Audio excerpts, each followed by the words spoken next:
Chapter 1240. Fine, I'll pretend you drank too much. We'll talk when you're back. No more today, Madame Nye said. Worryless Nye, immediately, now, this moment, apologize to my friend, Nameless Nye told the girl behind Madame Nye. Mom, look at eldest brother. Worryless Nye looked at Madame Nye with an aggrieved expression. It's useless even if you call Dad. Apologize. Nameless Nye nearly roared. This roar caused Madame Nye to sigh. Worryless, apologize to Miss Yi, Yi Wanwan lightly coughed. Forget it. It's nothing. She didn't expect Nameless Nye to be so protective of her that he would even argue with his family. She couldn't allow Nameless Nye's relationship with his family to turn so stiff. Moreover, that woman was Tung Tung's biological mother. What? Forget it? I said apologize, so fucking apologize. Boss Yi, do you want to humiliate me, Nameless Nye, and slap my face? Nameless Nye instantly glared at Yi Wanwan. No. Whatever you say. Yi Wanwan's lips twitched. She had never seen Nameless Nye fly off the handle. Today truly widened her horizons. He was like a different person from how he normally was. Miss Yi. I'm sorry. I wasn't in the right mindset before. I hope Miss Yi will forgive me, the girl said to Yi Wanwan. It's fine, Yi Wanwan smiled uncaringly. By then, if there's nothing else. Nameless Nye instantly ended the video call as soon as the girl apologized. However, after ending the call, it appeared that Nameless Nye's anger wasn't extinguished yet, and he immediately called Tang Tang back. When Madame Nye saw that it was Nameless Nye's video call, she originally didn't want Tang Tang to accept it, but Tang Tang accepted it at once before Madame Nye could say anything. Uncle, Tang Tang called while looking at Nameless Nye. This was probably his most sincere use of uncle. Give the phone to your grandma, Nameless Nye said. Okay, Tang Tang knew Nameless Nye was still in volcano mode, so he cooperatively handed the phone to Madame Nye. Ancestor, what do you want now? Madame Nye felt her head aching when she saw Nameless Nye's face. Mom, what's the deal with Worryless Nye? Is she actually my sister? Nameless Nye asked. What do you mean? Madame Nye was startled. What do you mean? What do I mean? Exactly what I said. How did Worryless Nye turn into such a bitch?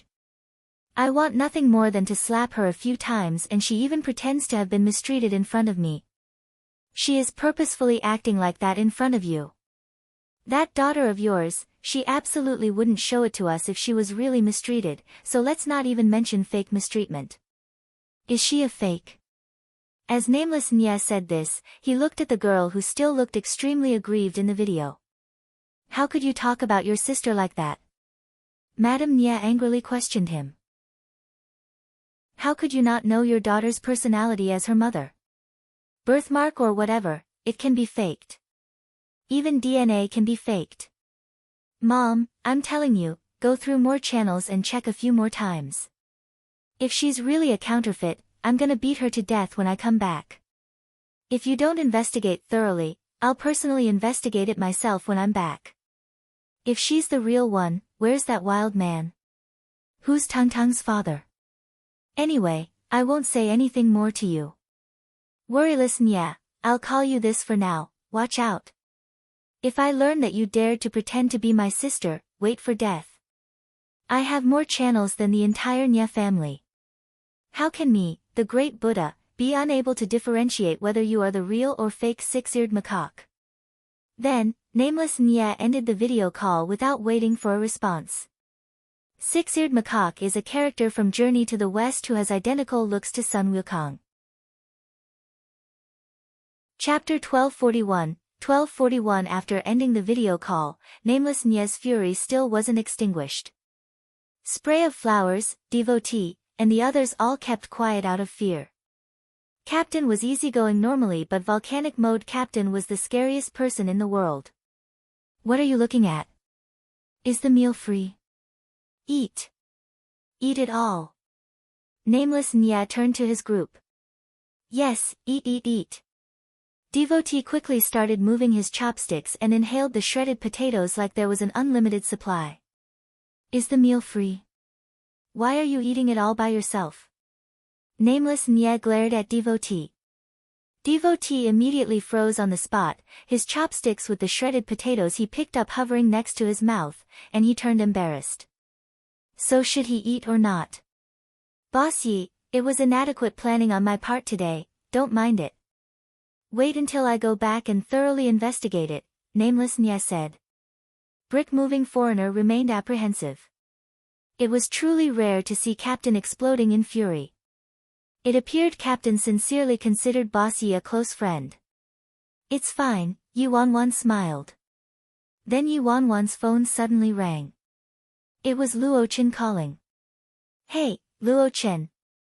Brother Yi, do you have time tonight? Luo Chen hastily asked. Yi Wanwan said, what is it?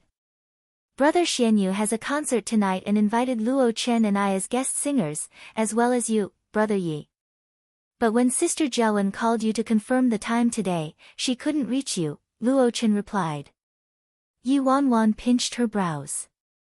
Sorry, I was busy, so I forgot to return the call. I got it, I'll arrive on time. First, it was Tangtang's departure, then it was Si Yihan's disappearance. Her mind had been tumultuous lately, so she nearly forgot about this matter. After hanging up, a thought flitted through Yi Wanwan's mind. She quickly took out that strange string of numbers and walked to Nameless Nye and asked, do you know the region of this phone number? Nameless Nye glanced at it and immediately answered, this? It's a number from the independent state. Yi Wanwan's brows furrowed when she heard that. As she thought, it was a number from the independent state. If it was like that, then there was a concrete connection between Si Yihan's disappearance and the independent state. An independent state's number can call outside, but the outside world can't reach an independent state's number, Nameless Nye said. Can you help me call this number? Yi Wanwan probed furtively. I can. That's easy. Nameless Nye took out another phone and called the number. The call rang a few times before a female voice was heard. Who is it? Who are you? Nameless Nye asked. Are you crazy? You called me and asked me who I am. The other party cursed and immediately hung up. Yi Wanwan was speechless as she looked at Nameless Nye, whose brain went offline again. Give it to me. Let me do it. Yi Wanwan took the phone from Nameless Nye and called again. A few rings later, the female voice was heard again. What's wrong with you? I'm sorry. My friend didn't speak clearly earlier. I'm really sorry, Yi Wanwan apologized lightly. The other person impatiently asked, who are you looking for? I want to ask. Is Si Yihan there? Yi Wanwan asked inquisitively. You're looking for Si Yihan. May I ask who you are? The other person grew more cautious when Si Yihan's name was mentioned. Chapter 1242. Yi Wanwan's suspicions were confirmed immediately. Si Yihan had to be there. He went to the independent state. We're his friends from China, Nameless Nye suddenly interjected. What? China? The female voice sounded shocked. Then she hung up without giving Yi Wanwan any time to respond. What about China? What does she mean? Nameless Nye was bewildered. Yi Wanwan was also very astonished. The other party seemed to hold a great repulsion toward China. Yi Wanwan didn't say anything and kept calling. Do, this time, a busy tone came from the phone. However, Yi Wanwan kept attempting to reach the other person and persistently called the number again and again. It ended when the number turned into a blank number. What kind of deep enmity do they have with China? Devotee looked surprised. Stop calling. The other person clearly doesn't want to answer calls from China. Even if you use my phone to call them until it's dead and stops working, you still won't reach them, Nameless Nye told Yi Wanwan. Yi Wanwan was rather exasperated too. Just as Nameless Nye said, the number turned blank already, so there wasn't any point in continuing to call. Most importantly, the other person seemed unwilling to answer calls from China. Yuanwan didn't know the exact reason though. Thank you. Yuanwan returned the phone to nameless Nye. Yuanwan didn't know whether this was Si Yihan's intention or Si Yihan was suffering some sort of threat right now and had no choice. Can I request something from you? Yuanwan asked nameless Nye a moment later. What is it? Nameless Nye said. I want you to help me look into news of my friend after you go back. He might also be in the independent state right now. Yuanwan took a deep breath and calmed her mind before telling the whole story behind Si Yihan's disappearance to nameless Nye. Nameless Nye sunk into contemplation after hearing it before pensively saying, wanting to find someone in the independent state is akin to finding a needle in a haystack. But don't worry, I'll look into this number's address after we're back. If we can find it, we can just visit them and ask directly. If we can't find it, we'll also think of a way to find news of your friend. If we still can't find anything, I think you should just remarry. Yuanwan originally felt quite grateful but promptly glared at nameless Nye when she heard the last part. Did this fool know how to talk properly? After leaving the food stall, Yuanwan saw that it was about time, so she headed to the stadium that hosted Han Xianyu's concert. They advertised Han Xianyu's concert for a long time already. It wasn't uncommon for an artist to hold a concert. Moreover, Han Xianyu debuted as a singer at first, so he was an all-round artist that was good at film, television, and music. Within a few days, all of the tickets for the concert were sold out. Because of that, the organizers added several teams of security last minute to maintain order. However, Yuanwan's mind couldn't calm down as she drove to the stadium. Thoughts about Si Yihan's disappearance and her own mysterious background plagued her mind. Ever since she saw the briefcase and its contents inside Si Yihan's study, she could confirm that Si Yihan didn't know the real Yuanwan. Si Yihan ended up choosing Yuanwan's memory in the end merely because it suited her the most. Chapter 1243. What Yuanwan could also confirm was that she underwent deep hypnosis and her original memories were erased and overwritten with the true Yuanwan's memories before she was reborn. It was because of this that she firmly believed in her identity as Yuanwan without any doubt after she was reborn. However, in this second life, she ended up discovering the truth because of some changes.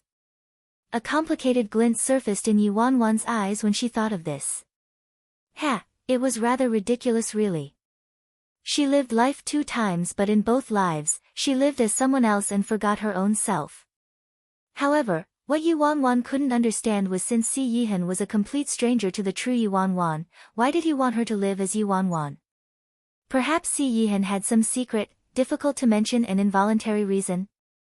Logically speaking, she and Si Yihan had known each other for a long time. So what was her relationship with Si Yihan back then? Lovers? Friends? Enemies? Also, who were her parents? Did she have any siblings? A flurry of emotions assaulted Yuanwan, but she had no idea where to start.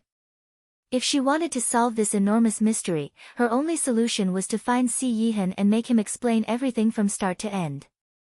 However, what was laughable was that at a critical moment like this, Si Yihan fell off the grid, and even Sui couldn't find a single trace of him. Since Yuanwan couldn't understand it no matter what, she decided to stop thinking about it. Yuanwan soon arrived at the stadium. There was already a sea of people at the stadium with fans tightly packed outside it. After Yuanwan parked the car, several staff members from the organizers walked over. Hello. Are you Mr. Miss Wanwan? The leader, a middle-aged man, looked at Yuanwan, slightly embarrassed. Although he heard that the renowned Yi Bai cross-dressed from a girl to a guy, he still couldn't react in time after seeing Yuanwan herself. That's right. Yuanwan smiled politely. This smile made the middle-aged man unable to look away. Her looks were exceptionally outstanding, but she was different from meticulously packaged female celebrities in the entertainment industry who were beautiful but were akin to lifeless, artificial flowers. Her features were immortal and unworldly and contained the freeness of the vast horizons. She was akin to the great, desolate desert or the sun setting into the ocean. After being in a daze for a moment, the middle-aged man coughed lightly and dissolved his embarrassment. He looked at Yi Wanwan and said with a smile, "Miss Yi Bai, please follow me. Xian Yu is doing his makeup right now, so he couldn't personally come and receive you." "All right." Yi Wanwan nodded lightly and followed the staff member into the venue. There were waves of cheering and shouts erupting from the enormous stadium on occasion. Yi Wanwan was inside the stadium but could still hear the calls for Han Xianyu, as well as Gong Su and Luo Chen. What astonished Yi Wanwan was that there were quite a few calls for Yi Bai from the fans as well. She had just gone backstage when Gong Su and Luo Chen walked out from the dressing room. "Brother Yi," Luo Chen greeted her as soon as he saw Yi Wanwan.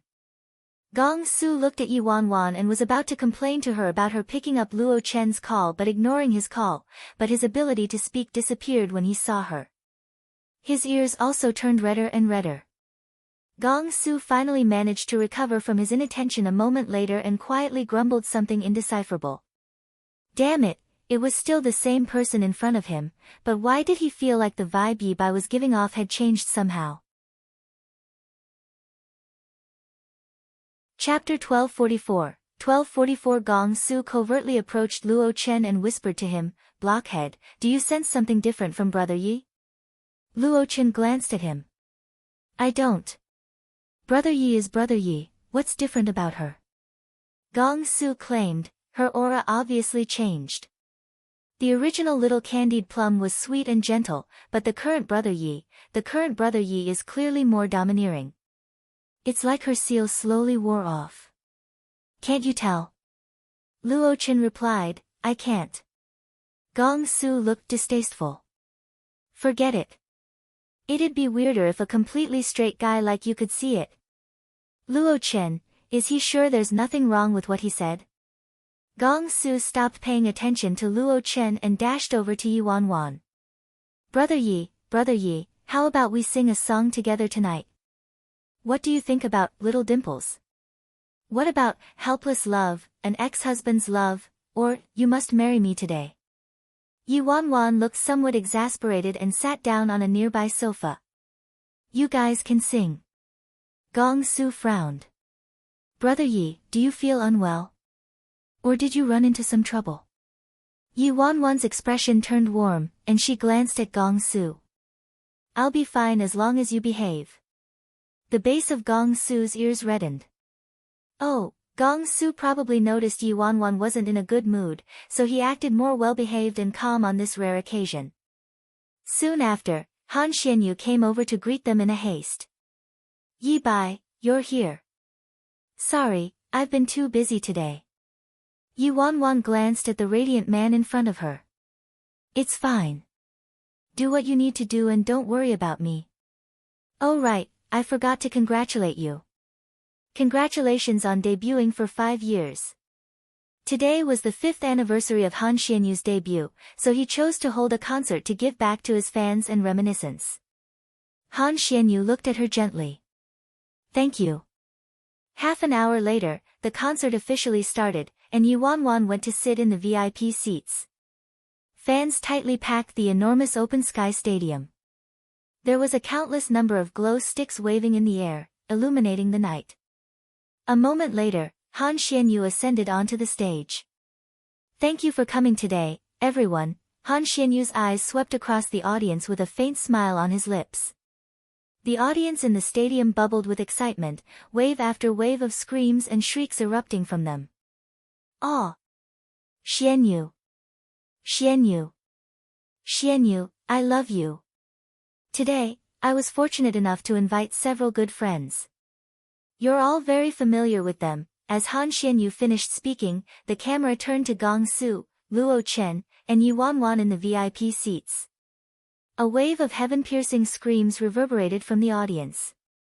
At the same time, Nameless Nya, Spray of Flowers, and the rest of their group was sneakily loitering outside of the stadium. "Captain, we're heading back tomorrow. What the heck are we doing here this late at night?" Devotee scratched his head with incomprehension. "We're listening to a concert, of course." Nameless Nya glanced at devotee. Concert? Spray of flowers was taken back and subconsciously reached into his pocket. Captain, the tickets aren't cheap, right? Didn't you lavishly spend all of the bloody stutterer's money already? That's right, Captain. Why are you watching some concert if you don't have the money? We can hear it from here already. How about I download a few songs from the internet for you? Devotee looked at Nameless Nya. He truly didn't understand why Captain suddenly had a hobby of celebrity chasing. You don't know shit, Nameless Nya rolled his eyes at them. It's not like it's me who wanted to listen to it. It's all because Little Devil said he wanted to listen to Mommy sing in the video call tonight. He had to leave the next day, so even if he wanted to let Little Devil see Sister Famous Yi through a video call after tomorrow, he couldn't. Tonight was his last chance. Hence, after contemplating it, he decided to show up. Chapter 1245 Brick-moving foreigner scratched his head. But. See Captain. We don't have tickets. How are we supposed to enter? Spray of flowers giggled.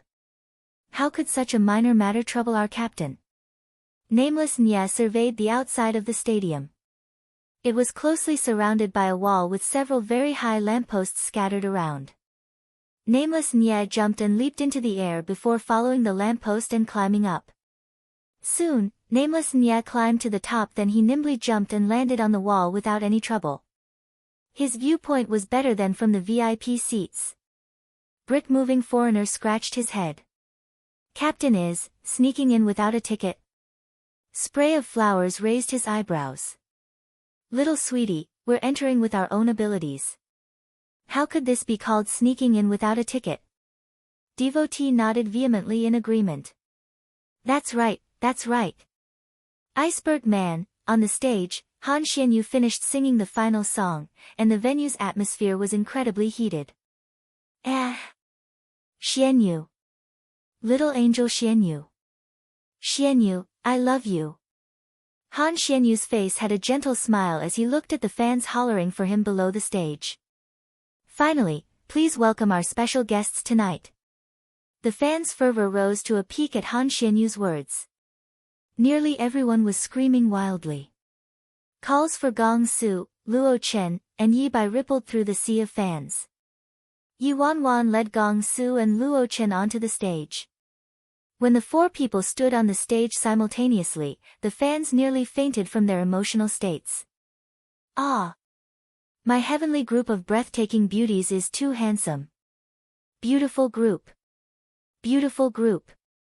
Beautiful group.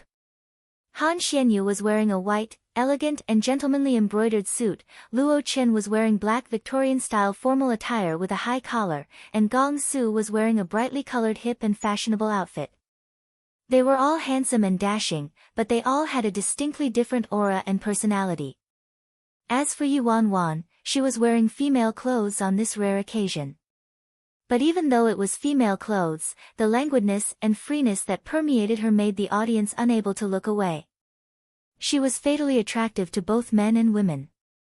Han Xianyu was currently introducing the guests to the fans. Gong Su secretly leaned over and muttered to Yi Wanwan, Brother Yi, won't you sing Little Dimples? It's such a good opportunity. Yi Wanwan naturally ignored him. When Han Xianyu finished speaking, the melodious accompaniment started playing. The viewpoint from the wall was very broad and very close to the stage, but it was a blind spot for cameras, so fans and security wouldn't notice them at all. They also wouldn't expect someone to have climbed up such a high wall. When Nameless Nya saw Yi Wanwan coming up to the stage, he quickly dialed a video call. The screen flashed, and Little Devil's cold and aloof face appeared. Little Devil asked, "You need something?" Nameless Nya turned the phone around and aimed it at Yi Wanwan on the stage. "Didn't you want to hear your mom sing? Although it's a chorus, make do and listen to it." The other end of the phone grew silent when Little Devil heard his words. Nameless Nya was about to rotate the phone to see what Little Devil was doing when he heard the child say, "Thank you, uncle." Nameless Nya, HM. Little Devil actually called me uncle today, and even called me that more than once. Little devil is suddenly treating me so gently and kindly. I'm really not used to it. It kind of scares me to death. Chapter 1246, 1246. On the stage, the antique-style intro music finished playing. Han Xianyu held up his microphone and started singing, "Boil a bowl of soup to clear the mind and warm the body. Blood and pain seeps a knight-errant's bones, tasted from the shadows of their sword and saber. The world drifts past us." Gong Su smiled flirtatiously at the fans. "Don't ask who's waiting. The second the gleaming sword pierces the air, it gently kisses your neck." Luo Chen sang, "Victory or defeat decided in one touch, life or death sitting an inch away." Bitterly drinking in the silent night and the breathless wind, Luo Chen's reserved and restrictive personality, as well as his background in martial art films, complemented this song well. A glint shifted in Yuanwan's eyes. "After I tear apart this universe of morning and twilight and clean the earth with my gleaming blade, I'll drink the strongest liquor, love the prettiest person, and watch the billowing waves of the vast ocean beneath the expansive sky. All. Yi Bai. Yi Bai. Marry me, goddess. Brother Yi Bai, I want to warm your bed. God, I want to birth mixed-sex twins for you." Although Yuanwan was currently in female clothes, screams from the girls beneath the stage weren't lacking, and her popularity wasn't inferior to the popularity of Han Xianyu or the other two at all. When she finished singing, "Watch the billowing waves of the vast ocean beneath the expansive sky" part, Gong Su almost forgot his next lyrics and Han Xianyu's gaze. Finally, the four people sang the last part together. "Mountains and rivers topple, heaven and earth collapse, but I'll support this world with my entire life." The camera focused on the four people on the stage, and the shrieks and cheers beneath the stage pierced the air. Yuanwan looked at Han Xianyu, Gong Su, and Luo Chen next to her, then at Yi Mufan, Jiang Yanran, and Fei Yang beneath the stage. Then at all of their fans. The feeling of loss and apprehension that lingered in her heat suddenly dispersed into nothing. So what if she wasn't Yuanwan? So what if she forgot her own self? Everything that she experienced while living as Yuanwan was real. These friends, family, and people who supported her and liked her, they were all real. Even if she hadn't lived as herself, this period of her life was a valuable and precious part of her life. It wasn't meaningless. As the final chorus finished, today's concert came to a satisfactory end. The fans that attended their concert all reluctantly left the stadium. On the other end of Nameless Nie's video call, Tang Tang's gaze trailed after Yuanwan on the stage until her figure completely disappeared to the back of the stage. The light in his eyes also grew dimmer bit by bit. Ahem. "It's over," Nameless Nie reminded him.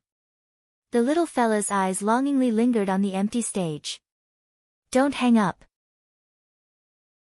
Nameless Nie had no choice but to continue crouching on the wall. An unknown amount of time passed.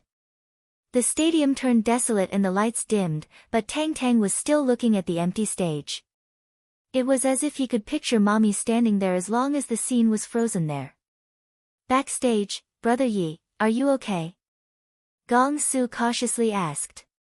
Han Xianyu also looked worried. "Yi Bai, do you feel unwell today? There was something amiss with Yuanwan's state today." Yuanwan shook her head and was about to say she was fine when her gaze accidentally flitted past the wall of the stadium outside the window. Why was there someone on that wall? Was she delusional and mistaken? How could someone climb so high recklessly and court death? Yuanwan rubbed her eyes and focused again. There was a person there indeed, and they were holding up their phone as though they were filming something. Wait a minute. That person is... When Yuanwan saw who it was, she was flabbergasted. Nameless Nie. This guy. Last time, he climbed a tree. This time, he actually climbed a wall. If you want to listen to the song, look up the song, The Legend of Knights Errant. Chapter 1247. On the wall, Nameless Nie sniffled. Ah!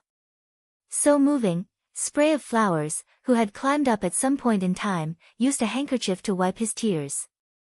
Wah, listening to this made me cry. Devotee said, merciful Buddha. A good deed, a good deed. Spray of Flowers asked, damn Taoist priest, when did you change religions? Devotee replied, when I discovered being a monk makes a better living. On the stage, Yuan Wan placed down her microphone after she finished singing the song. No matter how unwilling she was, they had to part ways. Tomorrow, Nameless Nya and his group were leaving. This song was her final present for Tang Tang. After the music ended, the spotlight also dimmed. The stage was empty once again. Nameless Nya furtively called out, Ancestor. When he didn't get a response, he turned the phone around and discovered that Tang Tang had ended the call already. Nameless Nya sighed and shoved away Spray of Flowers, who was laying on him. Disband, disband. Disband already.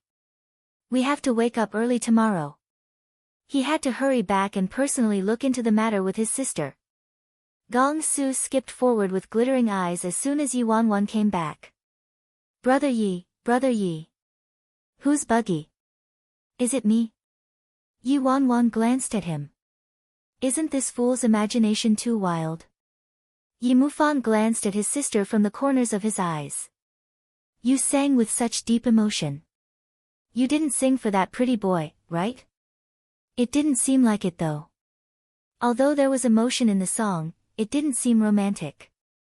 Moreover, that pretty boy wasn't here, so why would she be singing it for him? Yi Mufan didn't know what he said wrong, but Yuan Wan's expression darkened a few degrees after he said that. Yi Mufan coughed and inquisitively glanced at her. What happened? You don't seem to be doing so well the last few days. Could it be, you broke up? Gong Su was in the same camp as Yi Mufan on this rare occasion, light radiating from his eyes. Really? You broke up? Yuan Wan rolled her eyes. Break up? That's impossible in this lifetime.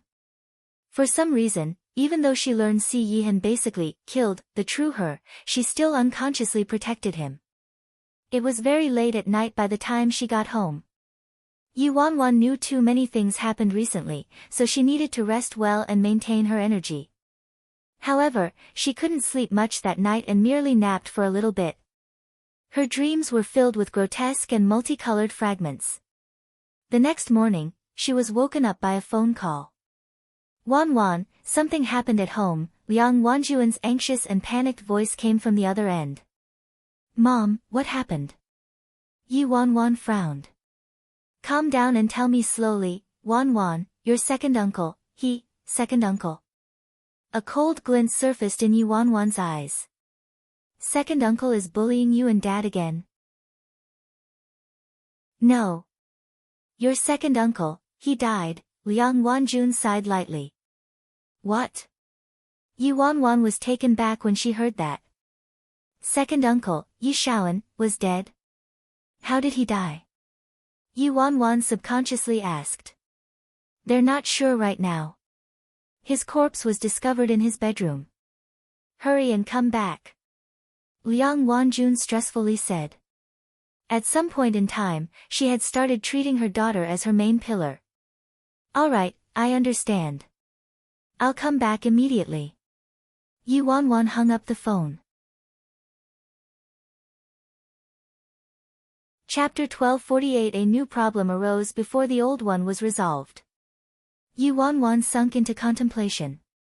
Many things had long since escaped her grasp and swerved from its path in her previous life. Her previous self hadn't discovered her true identity even until death, and she had no idea her memory was forcefully implanted. In her previous life, Si Yihan never disappeared and remained in the Si family the whole time. Second uncle Yi Shaoan also didn't die.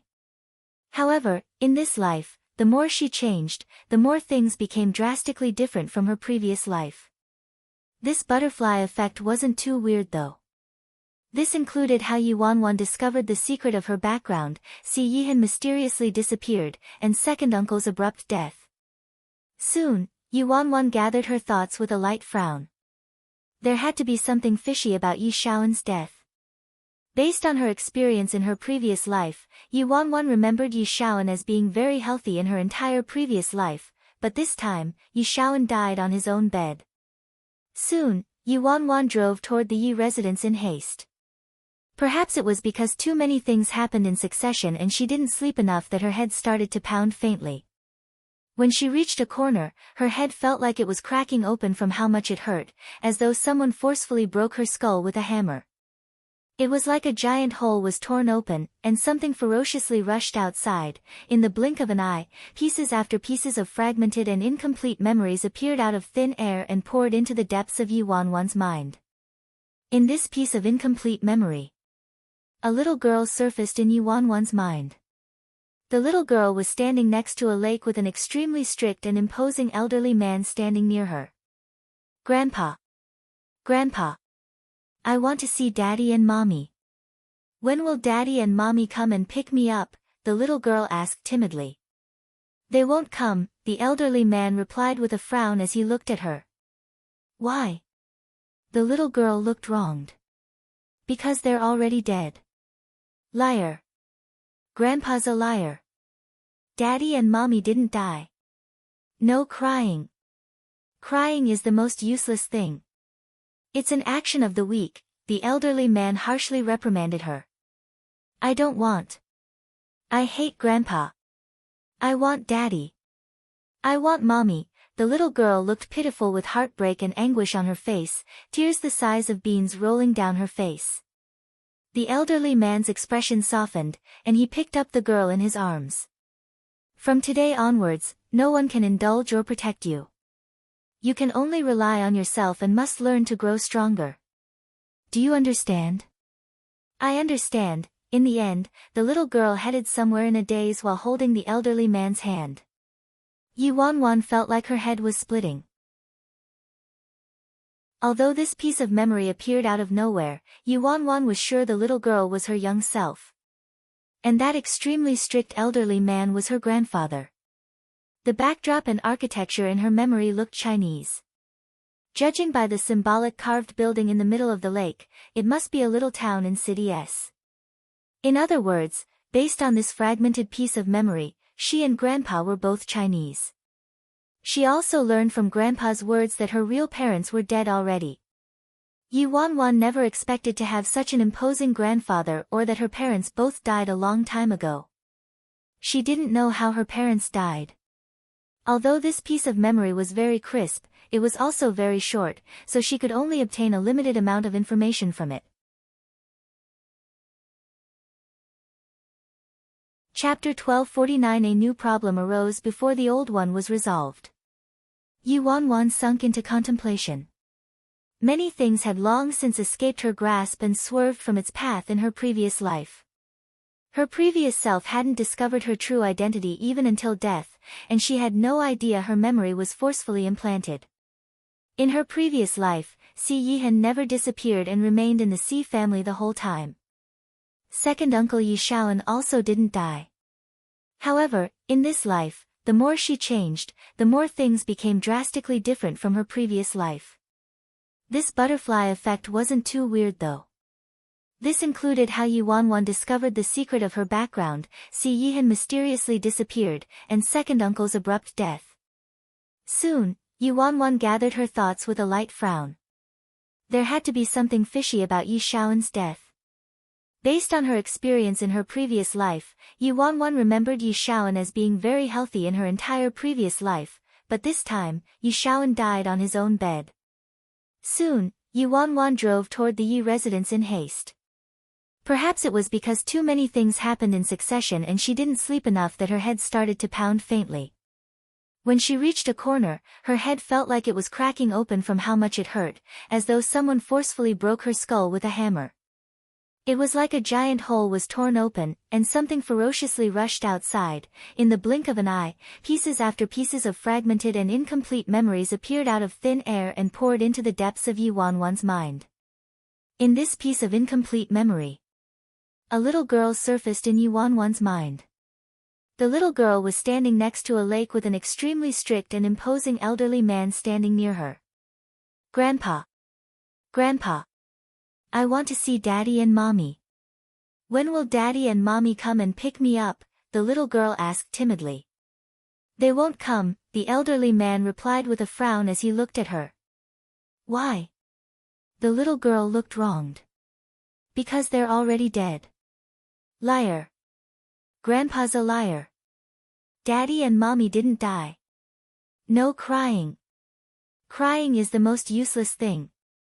It's an action of the weak, the elderly man harshly reprimanded her. I don't want.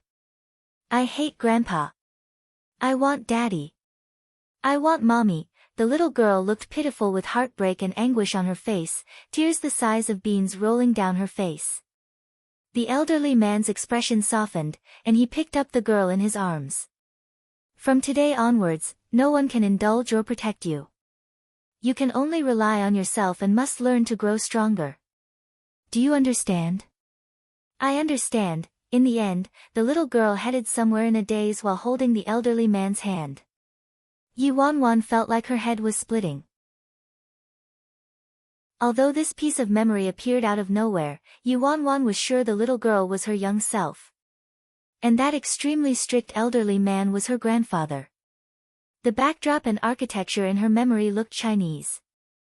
Judging by the symbolic carved building in the middle of the lake, it must be a little town in City S. In other words, based on this fragmented piece of memory, she and Grandpa were both Chinese. She also learned from Grandpa's words that her real parents were dead already. Yi Wanwan never expected to have such an imposing grandfather or that her parents both died a long time ago. She didn't know how her parents died. Although this piece of memory was very crisp, it was also very short, so she could only obtain a limited amount of information from it. Chapter 1250. Yi Wanwan originally thought she might not ever remember who she or her family was for the rest of her life. The fragmented memory that showed up just now caught her by complete surprise though. It appeared that as soon as she started doubting her identity and memories and intensely wanted to remember the past memories that genuinely belonged to her, there was hope for her to retrieve them. Yi Wanwan was very happy to learn that there was still hope for her to retrieve her memories, but it was somewhat hard for her to accept that her parents had passed away already. Her biological parents were gone from this world already, and she didn't know whether her grandfather was still alive or his current location. Yi Wanwan forcefully suppressed her turbulent emotions and waited for the piercing pain in her head to alleviate before driving to the Yi residence again. After exiting the car, Yi Mufan happened to run into Yi Mufan, who had also returned. Yi Mufan placed his car keys in his pockets and swiftly walked over to Yi Wanwan. Wanwan, how are you? Yi Mufan quietly asked as he looked at the slightly absent-minded Yi Wanwan. Yi Wanwan finally returned to the present and gathered her thoughts. She shook her head. It's nothing. You also heard the news? Yeah, Mom just told me. It's weird. Hasn't Yi Shaoen's health always been fine? Why did he die so suddenly? Mom told me Yi Shaoen died on his own bed. Yi Mufan had a strange expression. Yi Wanwan was also quite perplexed about this despite much thought. She said, let's go inside and ask about the situation. Yi Wanwan and Yi Mufan entered the Yi residence side by side. As soon as Yi Wanwan entered the house, she heard crying. In the living room, second aunt-in-law, Liang Mei Xian, was sitting in a heap on the floor and looked like she was made out of tears. Yi was also quietly sobbing intermittently and occasionally comforted Liang Mei Xian. Yi Hongwei and Tanilan both looked a bit haggard with sorrow brimming in their eyes. Wanwan, Mufan, you're back, Tanilan sighed as she looked at them. Grandpa, Grandma, what happened? Second uncle was perfectly fine. Why did he suddenly? Yi Mufan asked, feigning grief. In regards to Yi Shaoen's death, Yi Mufan nearly couldn't refrain from congratulating Yi and Liang Mei Xian. There hadn't been any familial relationship between them for a long time now. In fact, it wouldn't be an exaggeration to call them enemies. However, they had to follow the process and put on the proper facade on the surface. EY, Tanilan kept sighing, tears gushing out of her eyes uncontrollably. Although Yi Shaoen was a bit disappointing sometimes, he was still her son. Mufan, your second uncle was murdered. Yi Xiaoting told Yi Mufan as he entered the room from the back. What? He was murdered. Yi Mufan's face was instantly filled with disbelief when he heard that. Yi Xiaoan was murdered on his own bed in the Yi residence. How was that possible? We don't know if your second uncle offended someone. Maybe it was carried out by the company's competitor, Yi Xiaoting said. Although Yi Xiaoan framed them and wreaked havoc on his family, he was still Yi Xiaoting's younger brother, and they grew up together. It was unavoidable for him to grieve after learning that his brother, Yi Xiaoan, was killed in his own home. Chapter 1251 I want to know, who murdered Xiaoan? I'll end them. Liang Meixian said, inconsolable. Yi Wanwan stood in her spot with a pensive expression. Yi Xiaoan getting killed in the Yi residence was truly too fishy. Besides, she hadn't heard about Emperor Sky Entertainment having any bad blood or conflicts with other companies recently. Moreover, companies in the entertainment industry had too many toxic relationships with various parties, and Emperor Sky Entertainment was no exception to that. What kind of deep hatred had to exist for someone to want to end another person's life? Furthermore, Emperor Sky Entertainment had been managed by Yi Yi for both major and minor matters lately, so if they really had bad blood with Emperor Sky Entertainment, they should have killed Yi Yi instead of Yi Xiaoan. Mom. We'll definitely find out the truth and avenge Dad. Yi Yi looked anguished and resentful. Father, have you pulled up the surveillance yet?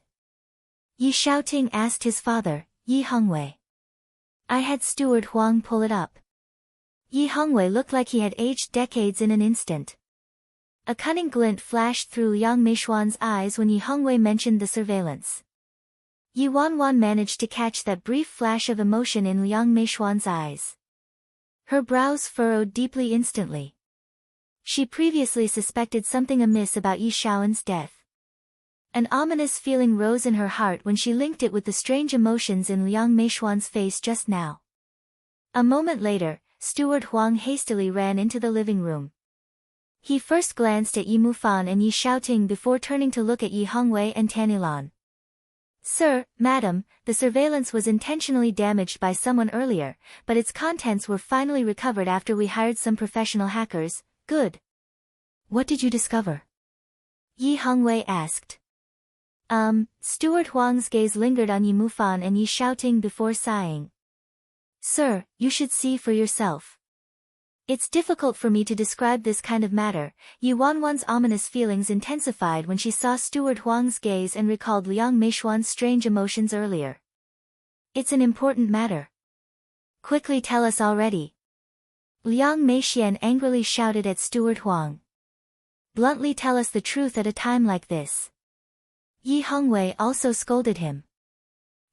Steward Huang looked troubled before finally sighing and saying, it's like this. Based on the contents of the video, 2 nights ago. Eldest young master and young master Mufan both loitered outside second young master's room for a bit before finally entering the room.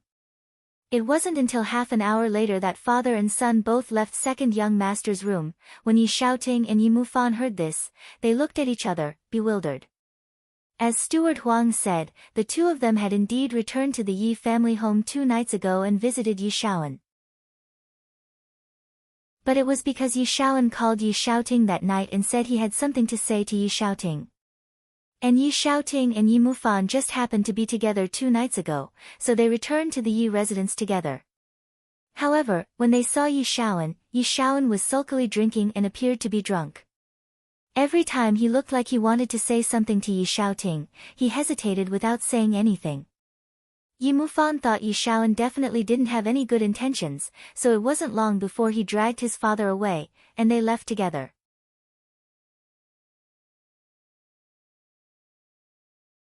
Chapter 1252 Who would have expected Yi Xiaoan would die so shortly after?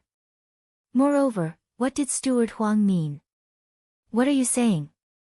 Yi Mufan looked at Steward Huang and snorted, could it be that you're saying my dad and I killed second uncle? I didn't say that. Steward Huang glanced at Yi Mufan. Sir asked me about the contents of the surveillance, so I answered honestly. It's you. It must have been you. You harbored a grudge against Shaolin and hated Shaolin for replacing you. You are so cruel. Shaolin was still your brother and uncle. Liang Meixian howled in grief immediately. Bullshit. What the hell does this have to do with me? You can eat shit however you want, but you can't fucking spout shit willy-nilly like this. Yi Mufan shouted indignantly at Liang Meixian. It wouldn't matter if it was anything else, but how could she wildly make a claim like this that involved a human life? Mom, don't talk nonsense. There's no way Uncle and Mufan would do something like that. Yi looked at Liang Meixian and shook her head. No way. What's impossible? Liang Meixian screamed at the top of her lungs. Don't you know how much their family hates your father and hates us? The surveillance footage captured it clearly. Only those two entered your father's room before your father's death. Who else could it have been other than them? Enough. Yi Hongwei glared at them angrily. Dad. You must find out the truth. Shaolin died unjustly. You must obtain justice for him, my daughter and me. Liang Meixian sobbed. Yi Mufan turned to look at Yi Mufan and Yi Xiaoting. Xiaoting, Mufan, what happened? Dad, it's like this. Yi Shaolin hastily explained to his father. 2 nights ago, Shaolin called me and said he had something important to say to me but couldn't do it over the phone, so he told me to come home. I happened to be with Mufan that night, so we came back together. However, Shaolin was drunk and delirious at that time, so Mufan and I left right after we helped Shaolin onto the bed. Something important? Yi Hongwei had a deep frown on his face. Then did Shaolin say what it was? He didn't since he was drunk. Yi Xiaoting shook his head. However, Shaolin didn't look like he was in a good mood, as though there was something heavy weighing on his mind. He looked like he wanted to say something to us several times, but he swallowed back his words every time. You're concocting a cock and bull story. Liang Meixian shouted angrily. Shaolin has been in a great mood the last few days. It's nothing like you said. Haha, second uncle's corpse is still here. It's not like the alcohol level in his body can't be tested, Yi Mufan snorted. It must have been you too. You purposefully got Shaolin drunk, then murdered him while he was drunk and couldn't resist. Liang Meixian sharply shrieked. Meixian. You can't run your mouth off about this kind of matter. Tanilan instantly stood up looking displeased. Xiaoting is my son. How could I not know his character as his mother? No matter how much of a scoundrel he was before, he wouldn't be so wicked that he'd kill his own brother. We'll look at the surveillance. Yi Hongwei stood up and told Steward Huang. Yes, sir. Steward Huang nodded and led everyone toward the surveillance room.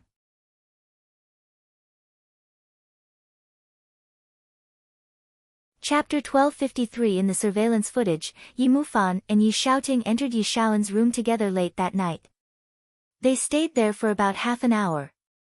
Then they left Yi Shaolin's room. Yi Xiaoting and Yi Mufan didn't deny that it was them in the footage. Until several minutes later.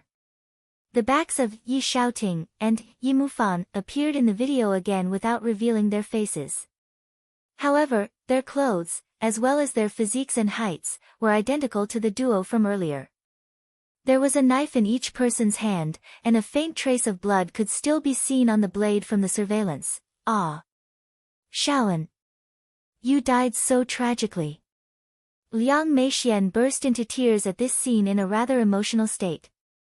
She looked like she was about to pounce on Yi Mufan and Yi Xiaoting and beat them with everything she had, but she was pulled back by Steward Huang. You too. Yi Hongwei's face switched from red to pale as he pointed at his son and grandson, his body shaking from his anger. As for Tanilan, her eyes rolled to the back of her head, and she fainted. Yi Xiaoting was frozen on the spot.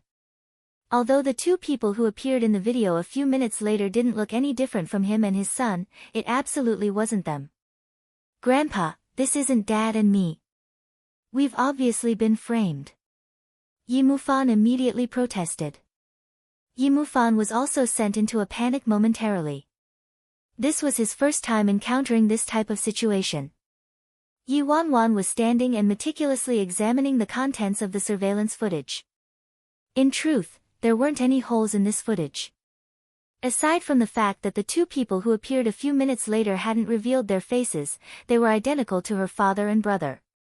Moreover, in the first few minutes of the footage, Yi Xiaoting and Yi Mufan revealed their faces already, so it wasn't important whether the imposters showed their faces or not. Almost instantly, Yi Wanwan knew what was going on. This was a secret plot that had been brewing for a long time. From their build and stature to their height and their posture when they walked, it was completely identical to that of Yi Xiaoting and Yi Mufan. This was a meticulously premeditated plot. What was more terrifying was that Yi Xiaoting and Yi Mufan visited the crime scene and entered Yi Xiaoan's room together. Moreover, they had enough motivation and ability to commit this crime. It was Yi Xiaoan's family who stole everything from Yi Xiaoting. Logically speaking, this type of motive was enough to commit a crime. Furthermore, as soon as Yi Xiaoan died, everything would belong to Yi Xiaoting once again. Yi Wanwan didn't say anything. The contents of the surveillance footage were nearly rock solid. There weren't any flaws, and she didn't need to continue watching it. In the surveillance footage, after Yi Xiaoting and Yi Mufan killed Yi Xiaoan, they tossed their weapons into the pond at the Yi residence. Yi Wanwan hypothesized that this action was intentional. Without any surprise, Yi Xiaoting and Yi Mufan's fingerprints would be on the weapons. Yi Wanwan knew full well that there wasn't any point to explaining more. Her only option was to wait, see and discover the true culprit and mastermind to clear her father and brother's names. Otherwise, the consequences were too horrible to imagine. Yi Wanwan secretly surveyed Liang Meixian, Steward Huang, and Yi Yi. From her previous life, Yi Wanwan knew Yi Yi was actually Liang Meixian and Steward Huang's daughter.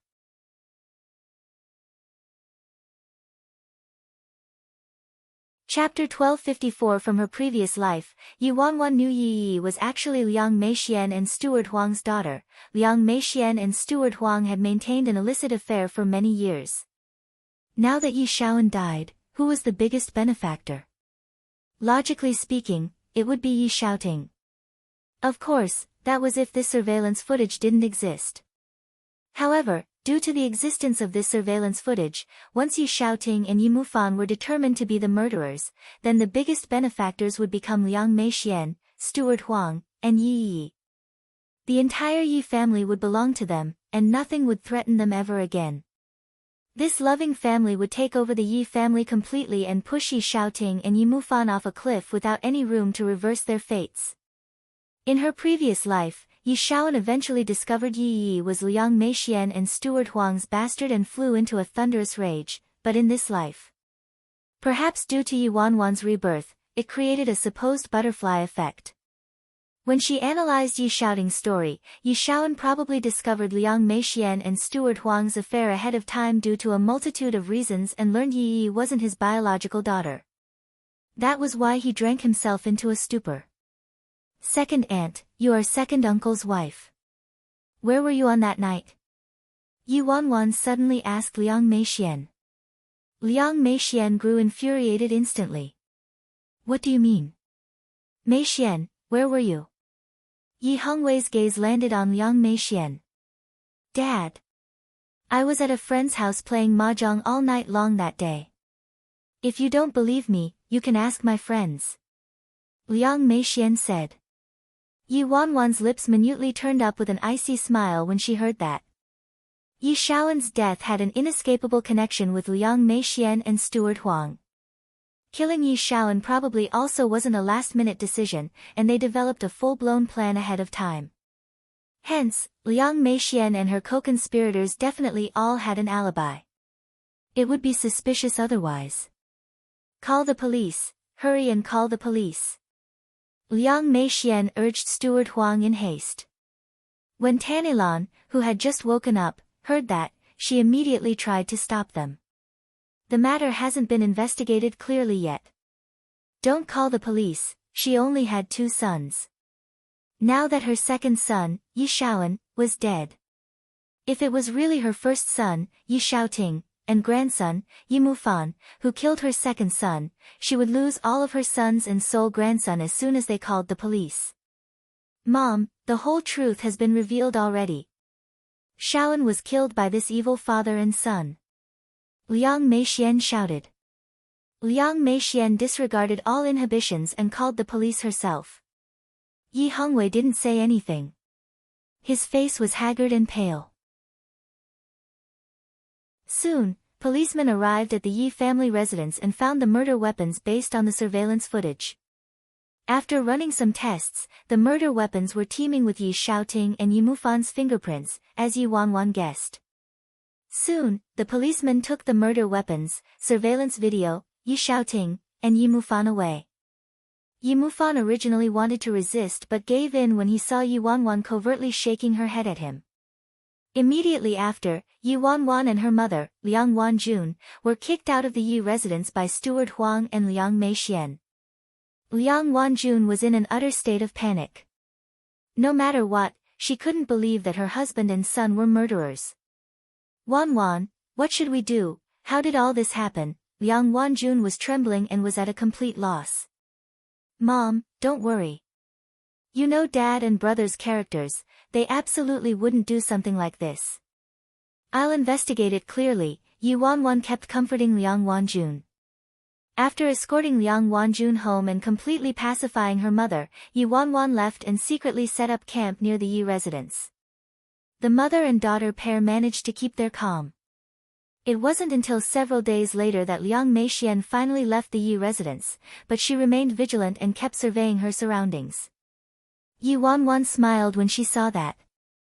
As long as she was the culprit, then she would eventually give herself away.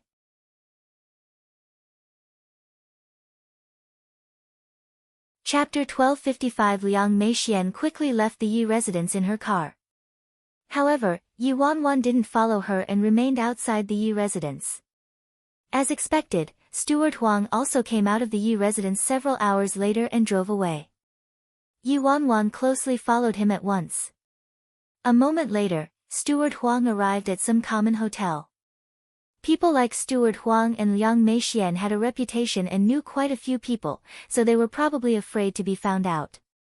Every time they met up, they booked some small, ordinary hotel. Yi Wanwan secretly followed behind Steward Huang the whole time. With her current skills in martial arts, someone like Steward Huang naturally didn't detect her. After seeing that Steward Huang entered a room on the third floor, Yi Wanwan booked a room next to them. Yi Wanwan changed into a different outfit after entering the neighboring room.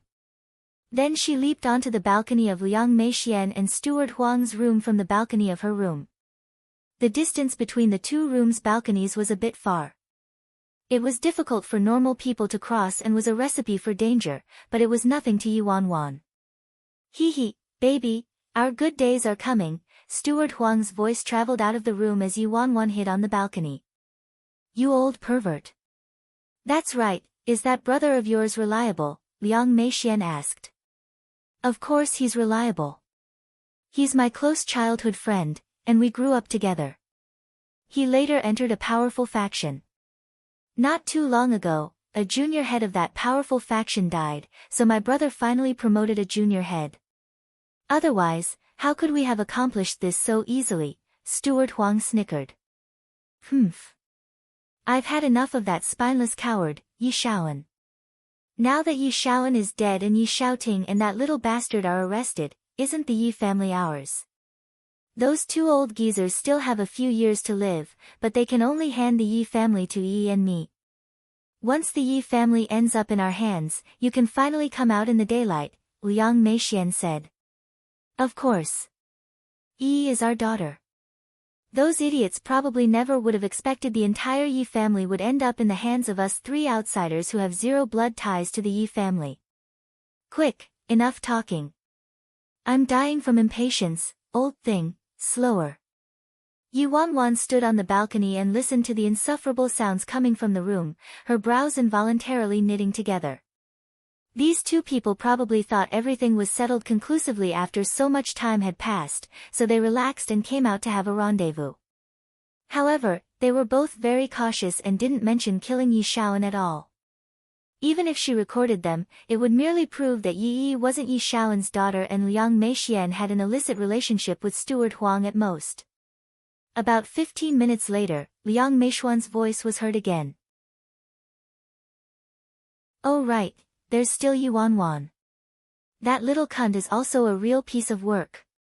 Don't worry, I made arrangements ahead of time, Steward Huang snorted. Yi Wanwan's eyes glinted when she heard that. It appeared those two people wanted to harm her too. Half an hour later, Steward Huang and Liang Meixian both left the hotel, and Yi Wanwan also checked out from her room. It wouldn't be easy to obtain evidence of Steward Huang and Liang Meixian hiring hitmen to kill Yi Shaoan. After Yi Wanwan left the hotel, she went home to stay with her mother for a few days. Liang Wanjuan's mood had been quite down the past few days. Thankfully, Yi Wanwan was with her still. Otherwise, Liang Wanjun would have completely broken down already.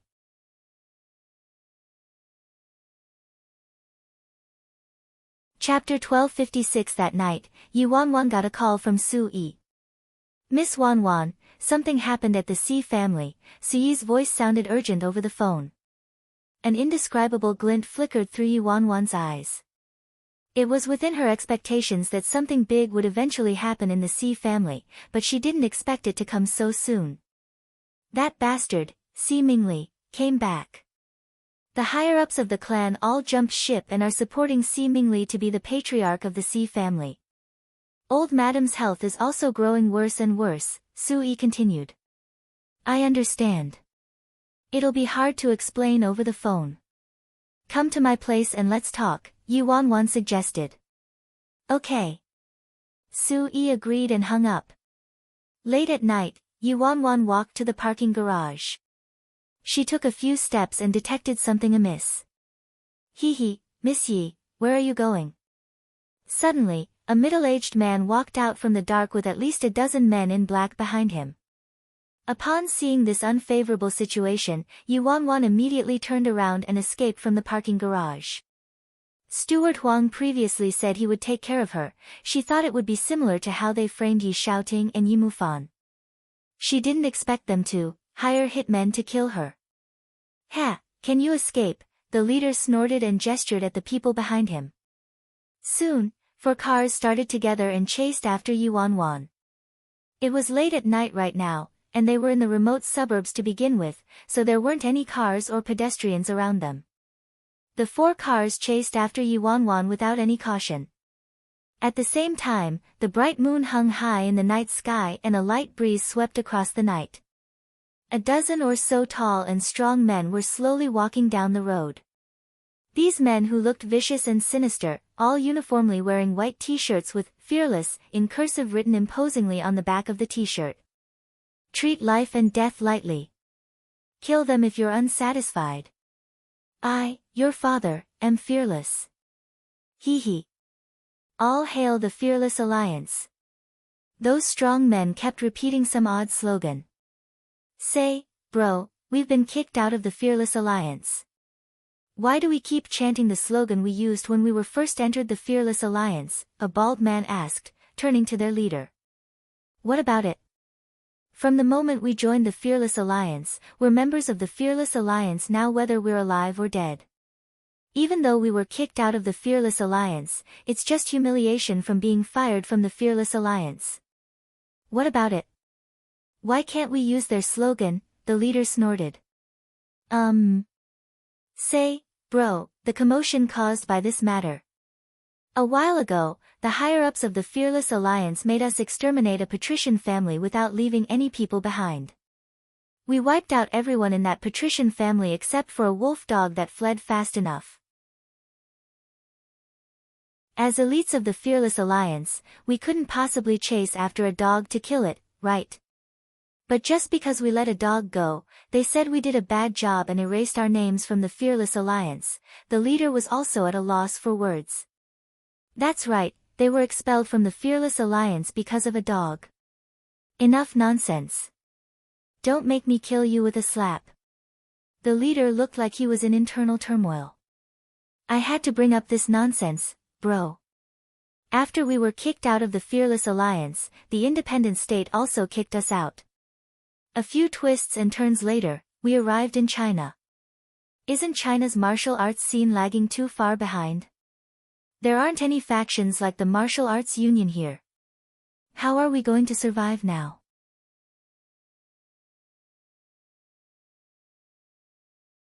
Chapter 1257, the leader sighed immediately. What a shame that Fearless Alliance's boss, Bro Flattop, disappeared a few years ago. Now, the Fearless Alliance is in decline already, which is why the Alliance is holding its members to stricter and stricter standards. If Boss was here, she definitely wouldn't care whether we released a dog or not. The leader looked gloomy. Bro, rumors say that the boss of our Fearless Alliance is a girl who's also rather young. It's a pity that Boss disappeared by the time we entered the Fearless Alliance. Bro, I'm really curious how a girl managed to create the Fearless Alliance and turn it into a powerful faction that strikes terror into the hearts of the people of the independent state. How did she do it? Legend says that Boss is 7 or 8 feet tall and can hold up people standing on her arm. She lusts after blood and has a passion for beautiful men. Is that all true? Another man asked, full of curiosity. The leader snorted when he heard that. Screw off, you punk. Have you watched too many movies? 7 or 8 feet tall. You're talking about aliens. The man wanted to retort when a large, blinding light came from the front. The strong men also looked forward and saw a girl with extraordinary looks and nimble agility running on the road with 7 or 8 cars wildly chasing behind her. Ah, look at her. She's going on an evening jog so late at night, she must be rich. She even has a team of cars escorting her, the leader commented. Of course, bro. Look at that girl, her figure, her face. Tut tut, it'd be too dangerous for her to go on an evening jog so late at night, but it wouldn't be a problem if there are 7 or 8 cars escorting her. Another man vehemently nodded in agreement. Say, why do I feel like that face is a bit familiar? When we first joined the Fearless Alliance and swore in front of the president's face. Look, doesn't that girl look a bit similar to our president? How's it similar? Our Fearless Alliance's president disappeared a fucking long time ago. Who knew where she went to party for so many years? Maybe she partied herself to death. Moreover, our president's portrait is so young. This girl is a bit more mature and, yeah, a lot prettier too. Wait, a man exclaimed in surprise, why are those cars faster than that girl? This doesn't feel right. The leader carefully examined the scene before snorting. What the fuck do you know? That girl must be arousing the potential in her body and making the drivers drive on her tail so she can run even faster. Are you dumb? Why do I feel like that car is about to hit her? One of the men looked perplexed. As he said that, the leading car quickly raised its speed and drove toward Yuanwan. At that moment, Yuanwan could feel the brush of death as though she would be rolled over by the car behind her in the next second. Yuanwan's mind turned blank, but for some reason, her body reacted instinctively.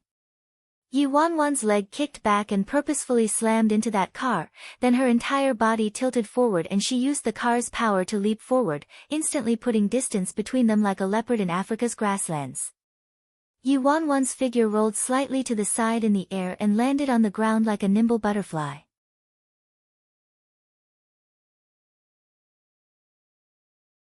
Chapter 1258, What a Good Move. Donkey roll, one of the men couldn't help clapping and hollering. Fuck. That's a fucking secret move of our Fearless Alliance's president, Tiger Pounce. The leader was full of shock and disbelief. The leading man had been in the Fearless Alliance longer than the other men, so he knew some snippets of information about the president. Especially regarding this move, the Tiger Pounce. Legend said that the president fought with a ferocious tiger in her teens. After killing the tiger, she learned this move, so this move was developed by the president herself. The president defeated countless experts with this move alone. Shit. Could this person be our missing president? The leader was incredulous and swiftly dashed toward the cars without waiting for the other men to respond. Upon seeing someone charging forward, the cars were forced to stop. Do you fucking want to die? Get lost. I'm gonna run over you if you don't, the driver cursed at the man while peeking his head out. Fuck you. The leader was enraged and slapped the driver's face immediately. With a loud bang, the driver fainted. Upon seeing this, the doors of all the cars opened and a dozen or so men in black exited the cars. You have helpers. These men in black naturally thought these people who appeared out of nowhere were Yi Wanwan's helpers, so they didn't ask anything further and surrounded the strong man in an instant. Oh look, you have a backbone. How many days has it been since I've trained? The lead man sneered and looked at them like they were his prey.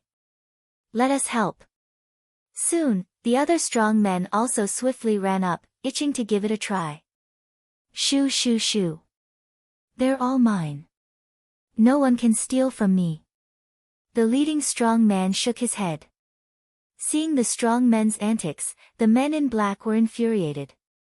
However, Yi Wanwan's expression shifted when she saw the man's martial arts skills. She thought she was very strong already, but in contrast to this man, she was like the dirt to his clouds. Was he still human? The strong man fought a dozen or so people all by himself.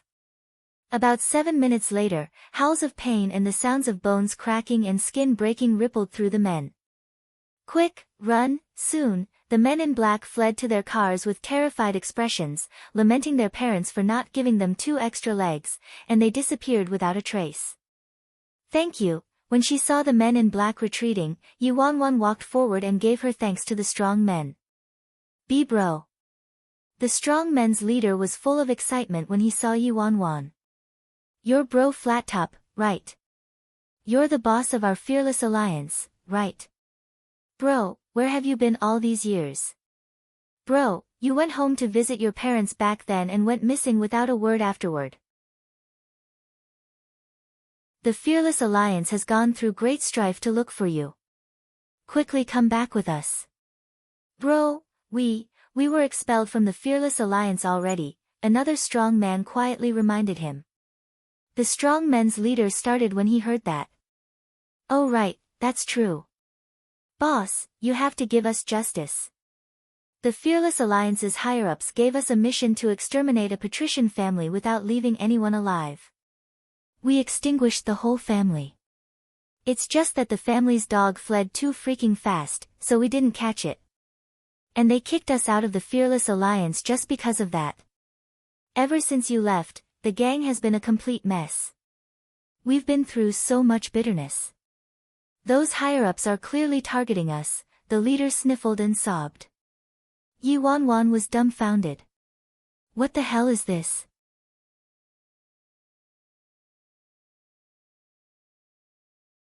Chapter 1259 Fearless Alliance. Why does this name sound familiar? Yi Wanwan pondered it and recalled how she talked to Mr. Mu extensively due to her great interest in the independent state. Back then, Mr. Mu mentioned the Fearless Alliance was the faction you wanted to provoke the least in the independent state. The Fearless Alliance was a terrifying faction that was filled with experts in the independent state. The leader was a girl, but she was called Bro Flat Top in the outside world. She was very mysterious, and outsiders had never seen Bro Flat Top's true appearance. Any faction that offended the Fearless Alliance would be eradicated without a single survivor remaining, not even a chicken. Yi Wanwan was very curious back then about why their boss nickname was Bro Flat Top and the metaphorical meaning behind it. Later, she learned that Bro Flat Top was referring to an animal in the grasslands of Africa. Its common name was honey badger. Since the heads of honey badgers were fairly smooth and looked like flat tops from the distance, people called honey badgers Bro Flat Top. When Yi Wanwan first saw the name, honey badger, she thought it was some cute little animal. It wasn't until she looked it up that she realized how vicious this creature was. Although there was a tuft of white fur on the top of its head and it looked very adorable, it was listed as the world's most fearless animal. These creatures didn't fear any kind of animals and their favorite thing to do was stir trouble. They provoked lions and tigers and ate poisonous snakes like spicy strips. 1. If they weren't fighting, then they were on their way to a fight. There wasn't any zoo in the world that could enclose them. They were different from other cave animals who liked to stay home. They made tunnels and caves but didn't like to stay home. They liked to run everywhere and seek thrills. There was logic in the saying, the poor fear the unreasonable fear the dense, and the dense fear the fearless. Even though the honey badgers themselves didn't have a large figure, most animals avoided them vehemently because honey badgers liked to take risks, were fearless, could seriously hold grudges, and were immune to poison. Even the large, ferocious animals at the top of the food chain detested them especially and feared provoking them the most. Hence, based on this nickname alone, she could wager the kind of troublesome character that was the boss of the Fearless Alliance.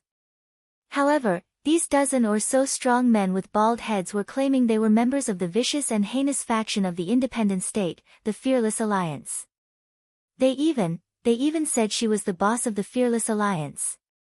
Was she dreaming? Or was there a screw loose in these people's heads? Boss, allow us to explain. We were forced to leave the independent state and come to China. Take us back with you. We want to rejoin the Fearless Alliance and stay by your side, boss. The leader plopped onto the ground and latched onto Yuanwan's calf, unwilling to let go. Boss, take us back to Fearless Alliance, the other strong men also pleaded while shedding tears. Yuanwan was bewildered. What's going on? Boss, we guarantee we'll complete our mission without any mishaps from now on. Take us back to the Fearless Alliance. The strong men all looked at Yuanwan pleadingly. I'm sorry. You've mistaken me for someone else, Yuanwan said after examining the men in front of her for a moment. Although Yuanwan knew her original memories were erased by Si Yihan already and were forcefully supplanted with Yuanwan's memories, she was sure she didn't hold any connection to the independent state and had nothing to do with the nefarious Fearless Alliance.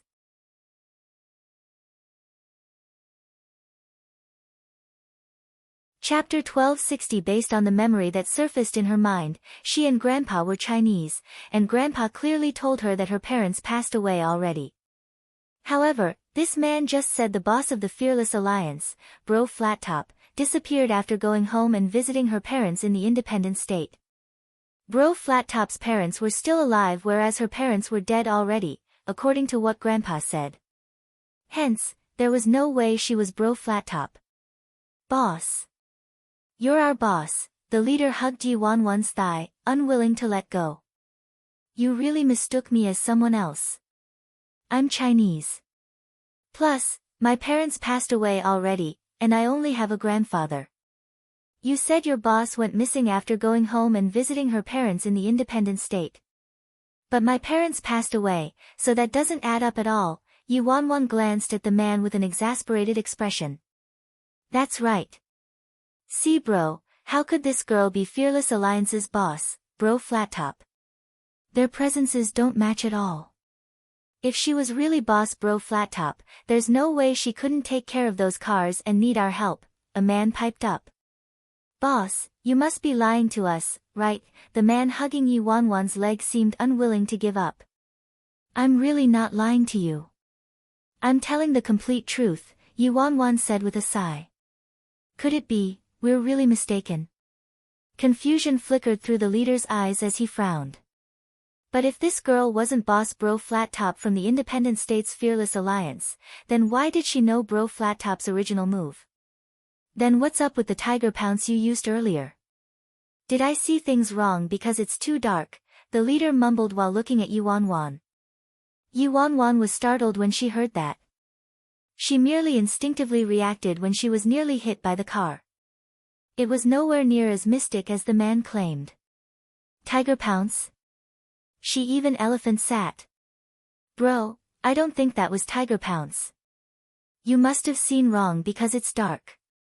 Moreover, this girl might bear some resemblance to boss Bro Flattop, but there are differences when you take a closer look. She can't be Bro Flattop. What kind of person is Bro Flattop? Who would dare to run over and kill Bro Flattop? We can casually kill those pieces of trash with a single finger, yet you think they wanted to kill Bro Flattop. You're kidding, right? one of the men expressed his thoughts. Yi Wanwan smiled helplessly. She was saying they were mistaken earlier. It appeared she was right. The leader pondered over it for a moment before nodding and saying, there's some reason to your words. Why would Bro Flattop come all the way to China? Also, with our Bro Flattop's talent in martial arts, there's no way she'd be chased by a group of trash. Soon, the leader released Yi Wanwan's calf, seeming to finally accept reality. They merely saved a normal girl from China. Maybe they wanted to return to the Fearless Alliance too much, so they mistakenly thought Yi Wanwan was boss Bro Flattop. Ah, forget it, forget it. It looks like I really mistook you for someone else. What a waste of my feelings. The leader stood up and looked at Yi Wanwan with a sigh.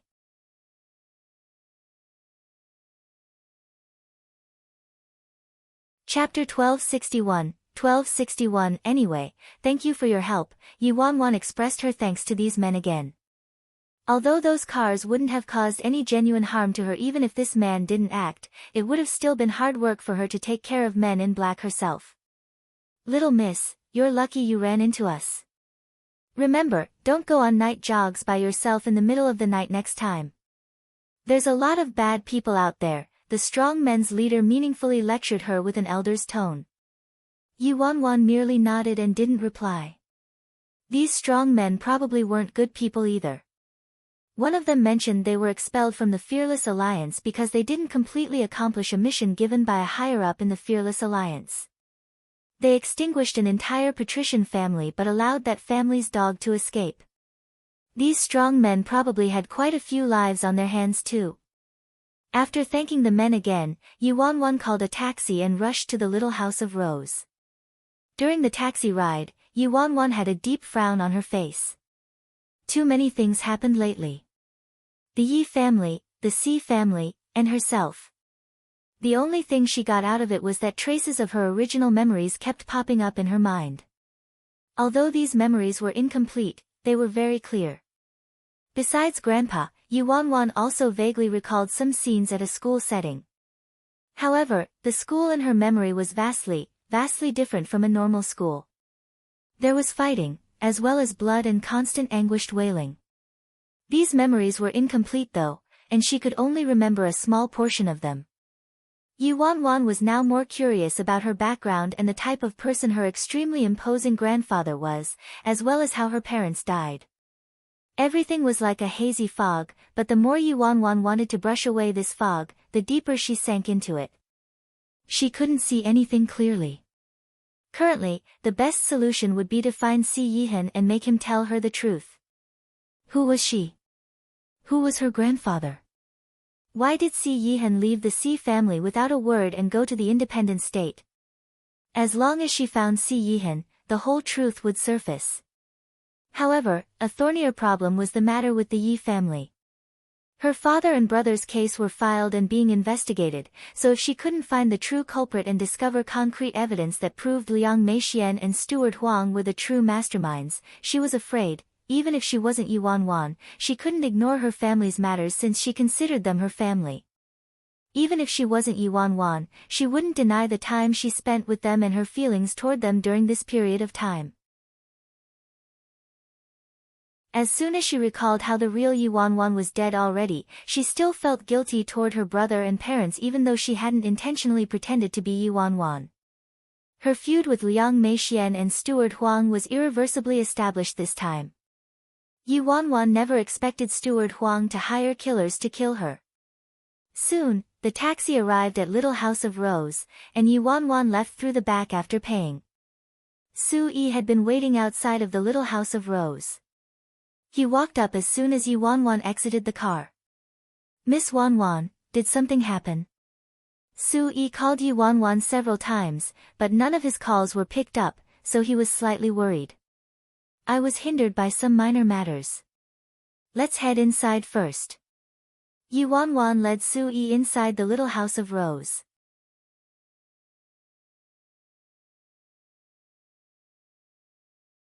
Chapter 1262. Yi Wanwan poured a glass of water for Su Yi in the living room and frankly asked, "What's the Si family's current situation?" Su Yi placed down his cup and looked at Yi Wanwan, sighing. Miss Wanwan, to tell you the truth, I knew something major would happen in the C family ever since Ninth Master disappeared.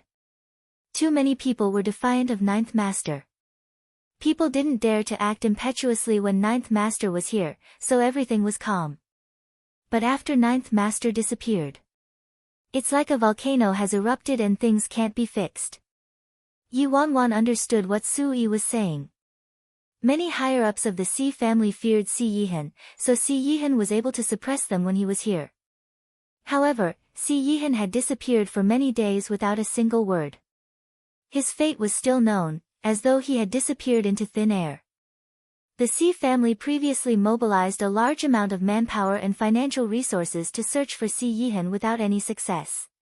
Now, many higher-ups of the Si family thought an accident happened to Si Yihan. There wouldn't be zero news of him otherwise. Si Mingli and his family returned earlier. Quite a number of higher-ups in the clan support Si Mingli's bid to become the new patriarch of the Si family. The minority who disagreed didn't end up well. Su Yi's brows were deeply furrowed. Yi Wanwan wasn't surprised about this. Si Mingli fled from China out of his fear of Si Yihan. Now that Si Yihan disappeared with his fate unknown, Si Mingli had nothing to fear anymore, so he took advantage of this prime opportunity to return to the Si family and overturn the Si family. How's grandmother? Yi Wanwan asked. Even without Si Yihan, grandmother's prestige in the Si family was immense, so she should be able to suppress those higher-ups for a short amount of time. Sigh, Su Yi sighed at the mention of grandmother. Her situation doesn't look too good. She hasn't woken up yet. Yi Wanwan's expression turned serious when she heard that. Based on what Su Yi said, the current Si family was wrought with both internal and external trouble. What was most fatal was the changing internal structure of the Si family. The higher-ups who originally sided with Si Yihan were nearly all eliminated. After Si Mingli returned to the Si family, he obtained support from a majority of the higher-ups and gave those higher-ups extremely tempting terms. Si Yihan's staunch loyalists moved to the opposition. Moreover, the opposers who had unyielding attitudes and vehemently opposed Si Mingli all disappeared without a trace one day ago, their fates unknown.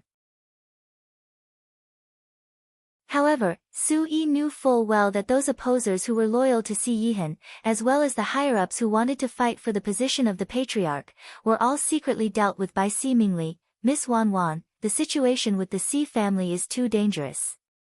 I want to find an opportunity to extract old madam from the Si residence, Su Yi said with a sigh. Yi Wanwan frowned lightly and said, since things are like that, I'll go back to the Si residence with you and bring grandmother to my place here. Grandmother would definitely be in danger after Si Mingli took control of the Si family. Su Yi promptly shook his head at her suggestion. Miss Wanwan, you can't. You absolutely can't. Si Mingli hates you to the bone. Si Mingli is already in control of the Si family now. It's too risky for you to return to the Si family right now. At that time, even you won't leave unharmed, let alone taking old madam away. Yi Wanwan didn't refute Su Yi's words. She knew her enmities with Si Mingli. Si Mingli probably hated her to the bone.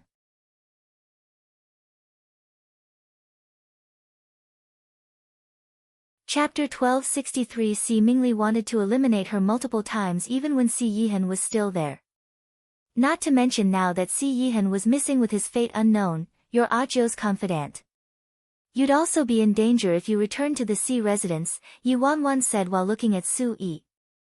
However, Su Yi helplessly smiled and said, Miss Wanwan, no need to worry about me. My father predicted this outcome when Si Mingli returned, so he swallowed his pride and was the first to pledge fealty to Si Mingli, along with the entire Su family. I was also forced to swear to be loyal to Si Mingli against my conscience. Hence, Si Mingli treats the Su family quite well and isn't harsh on us. Yi Wanwan nodded when she heard Su Yi's explanation. This was actually a fairly smart method. Since Si Mingli dared to return, Su Yi had to be well prepared. Now, Si Mingli teamed up with the Qin family and took complete control of the Si family. The current Xi family is under Xi Mingli and Qin Ruoxi's rule. This nearly irreversible situation can only be resolved if Ninth Master returns, Su family said with a sigh. It was easier said than done. Xi Yihan had disappeared for so many days already. He would have already been found if he could be found. Even Su Yi wondered whether an accident happened to Xi Yihan, and if he was dead already. I understand. You'll have a big burden for a while. You mustn't act rashly in the Xi family. It'd be best if you had a chance to take grandmother out. As for Ajio, I'll look for him, Yuan Wan said after some contemplation. Whether it was for her background, the current situation in the Xi family, or herself, she needed to find Xi Yihan. Miss Wan Wan, Xi Mingli is still busy cleaning the mess in the Xi family right now, so he shouldn't have time to do anything to you, Sui looked at Yuan Wan. However, after Xi Mingli stabilizes things in the Xi family, I'm afraid he won't spare you. It'd be best for you to leave this place and find a place to wait out the storm. No need to worry about me. I'll be careful. Yuan Wan gave Sui a smile for his kind reminder. Ha, so many people wanted her life.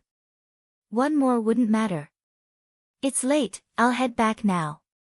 Otherwise, Xi Mingli and Qin Ruoxi will get suspicious, Sui said. Yuan Wan nodded and stood up, escorting Sui out of the little house of rose. After Sui left, Yuan Wan involuntarily fell into contemplation. Based on the current situation, she had to find Xi Yihan, and all the clues pointed to one place, the independent state. Yuan Wan dialed Xie Zhiji's number with one last ray of hope. However, his phone still couldn't be reached. When Yuan Wan first discovered something happened to Xi Yihan, she tried to contact Xie Zhiji and Lin Ke, but both of them were coincidentally abroad and couldn't be reached. It was though all her connections with Xi Yihan were broken overnight. It appeared the only method left was to find Xi Yihan. At the same time, in the independent state, at a certain capital of crime that was secluded from the world, a man in an elegant, snow-white suit with his hands supporting his head was sitting above a hall. There was a faint, boy-next-door smile that was gentle like the spring breeze hanging on his exquisite face. Occasional chatter could be heard from the dimly lit hall below him.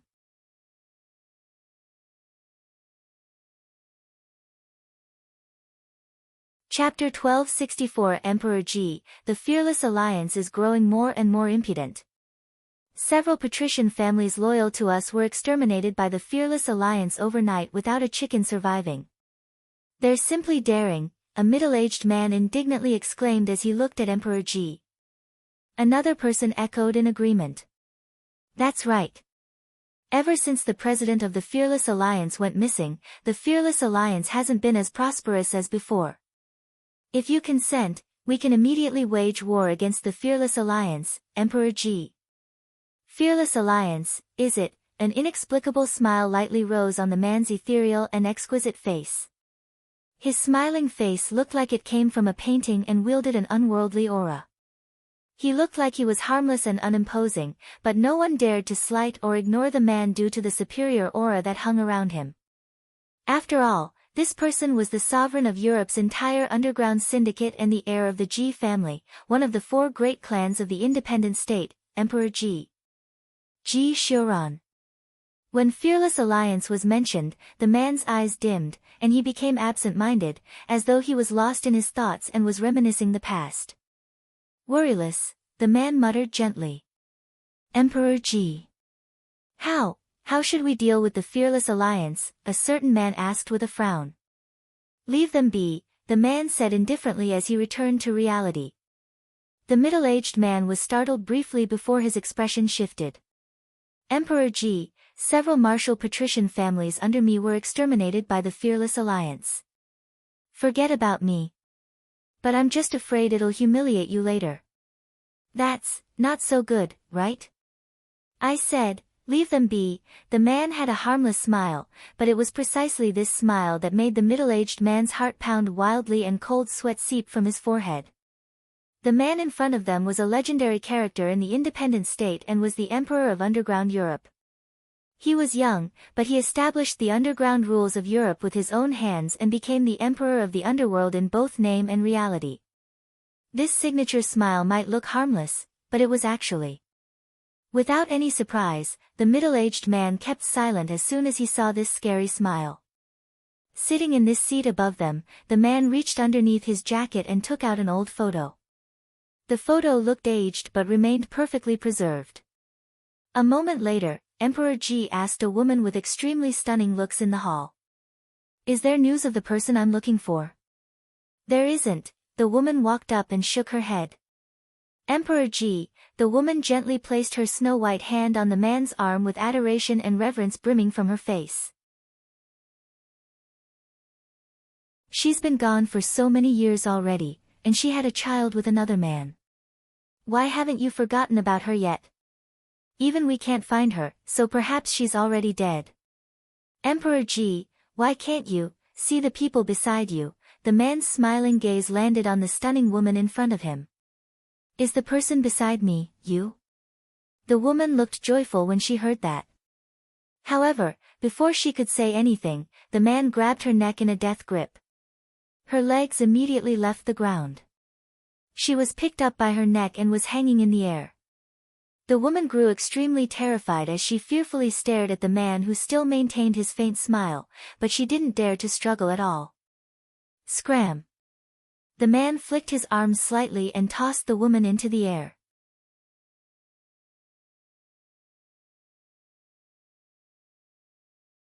Chapter 1265 Bang! The stunning woman heavily crashed onto the ground. At that moment, a young man opened the door of the hall and entered slowly. The man wore a black suit with an extraordinary aura. Judging from his looks, he was of both Western and Asian descent. Emperor Ji. The man walked to the base of Emperor Ji's chair, his bearing refined, and he bowed slightly to Emperor Ji. The faint smile returned to the man's face, and his gaze shifted. The hall turned completely silent when its occupants saw the refined man dressed in a suit. One of the 8 gods under Emperor Ji, Skeleton. "Skeleton, tell me," Emperor Ji said with a light chuckle. The man in a suit, Skeleton, nodded and thought over his words before reporting to Emperor Ji. "Emperor Ji, we've thoroughly investigated the situation with the Nye family. The Nye family's second miss has indeed returned to the Nye family, and they've conducted DNA testing and confirmed that she is second Miss Worryless Nye. However, the Nye family currently has the news under lockdown and hasn't publicized this matter yet." "Oh. Is that so?" Emperor Ji's lips turned up with an odd smile when he heard Skeleton's report.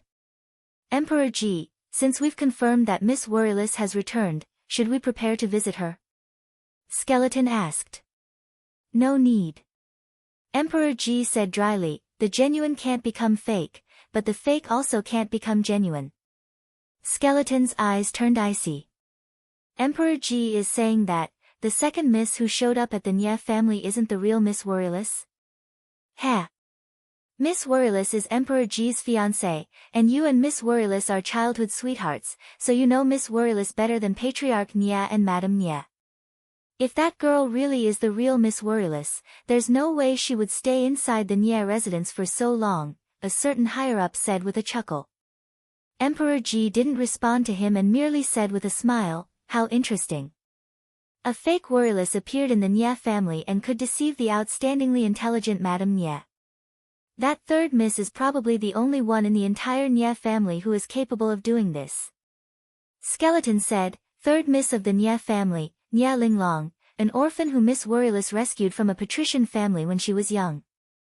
Nye Linglong was originally a daughter of some small martial patrician family in the independent state, but her clan was extinguished because her parents offended a great patrician family. Only Nye Linglong was rescued by Miss Worryless. After that, Miss Worryless meticulously took care of her and brought her back to the Nye family.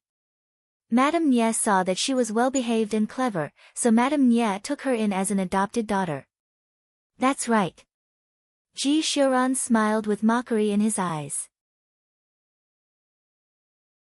However, This Nia Linglong doesn't seem to be grateful in the slightest.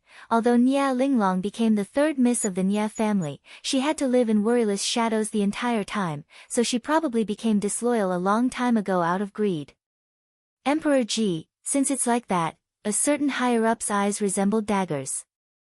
If the second miss in the Nia family was really an imposter, then they could expose her to the patriarch of the Nia family if they had concrete evidence. No need to interfere with the Nia family's business. The man above them shook his head before the higher-up finished speaking. Ha! Emperor Ji, ever since Miss Worryless went missing, that Nia Linglong has wanted to see you every day. I wager she's nothing good since she wants to snatch her own sister's fiancé, an elderly man guffawed. Emperor Ji didn't reply to him and merely intently looked at the high-spirited girl in the photo in his hand. Worryless.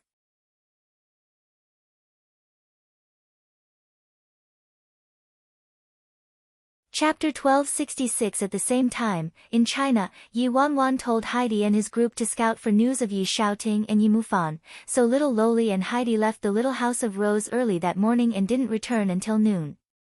Heidi first took a sip of water before approaching Yi Wanwan and saying, "Master, there's news."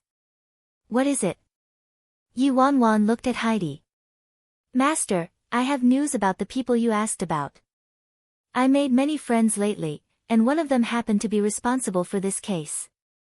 Although there's an adequate amount of evidence, this case was temporarily put on hold due to Yi Hongwei and Tan Ilan and because there were still some questionable points about the case, so their case won't be heard for at least half a year," Heidi said.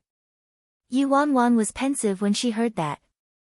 Just as Heidi said, surveillance was considered part of the evidence, but it needed further investigation. Moreover, grandfather and grandmother both didn't want anything to happen to Yi Xiaoting and Yi Mufan, so they probably communicated with Liang Meixian. Yi Wanwan didn't know what kind of compromise they reached, but it gave her sufficient time. This was good for Yi Wanwan. In truth, if she focused on Steward Huang and Liang Meixian, she should be able to obtain enough evidence to release Yi Xiaoting and Yi Mufan regardless of the method she used.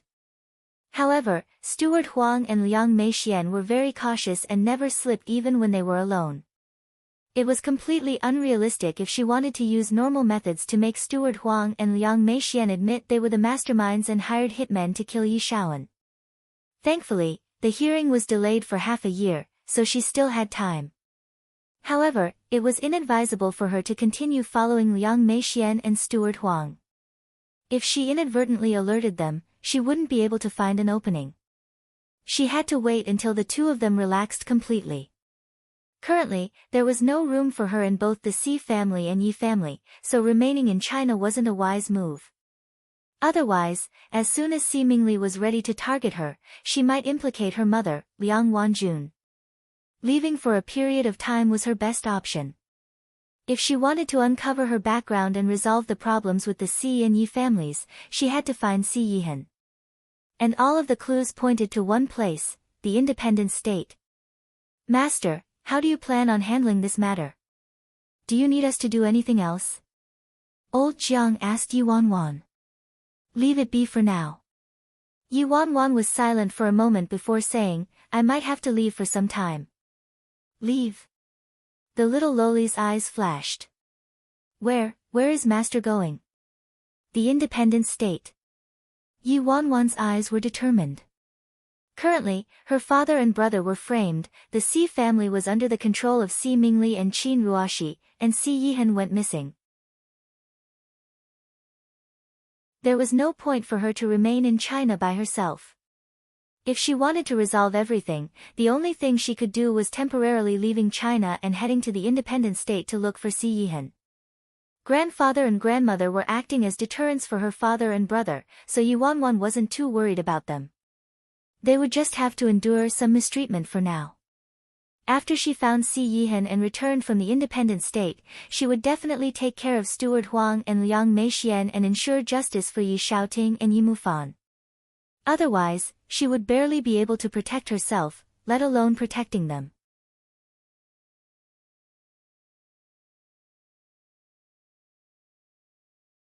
Chapter 1267, the Independent State, Heidi, the little lowly and their group were all taken back when they heard Yuanwan's words.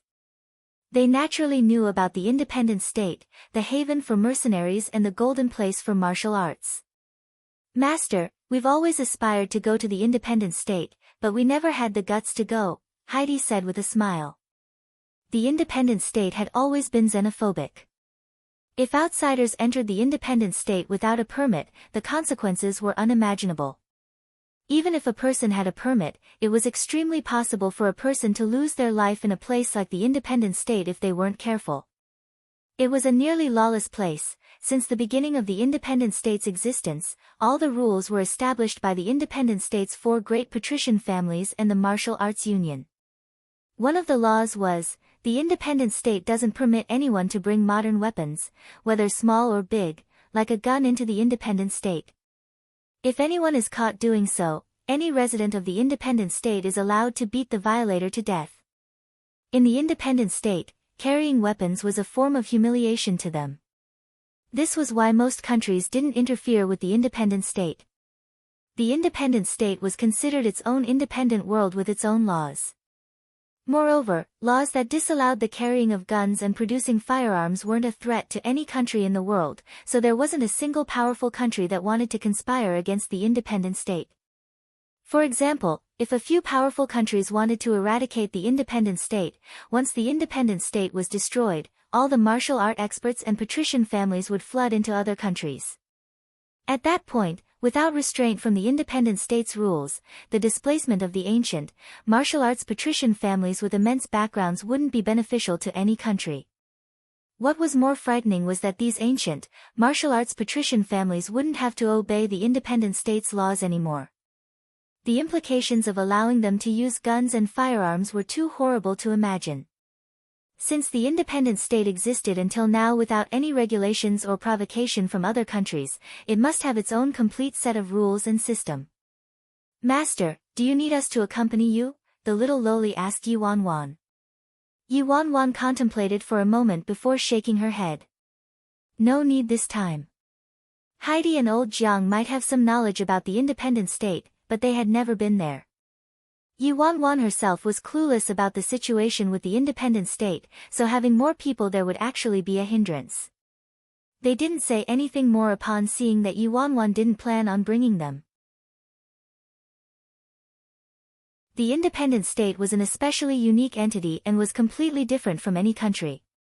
Rumors said that martial arts were very prosperous in the independent state, but they were a bit behind on things other than martial arts. For example, magic in the independent state was at least a decade behind China. Any great magician with talents in magic tricks would be able to earn a lot of money in the independent state and would be respected. Of course, that was if the great magicians who dared to go to the independent state weren't discovered to be outsiders by the residents of the independent state or didn't lack a permit. Otherwise, they would earn money, but whether they could retain their life to spend it would be a completely different matter. Except for that, the gambling scene in the independent state wasn't weaker than that of big cities in some of the powerful countries, like Las Vegas. Also, underground boxing competitions were also very popular in the independent state. There were also matches between humans and ferocious beasts on top of human versus human boxing matches.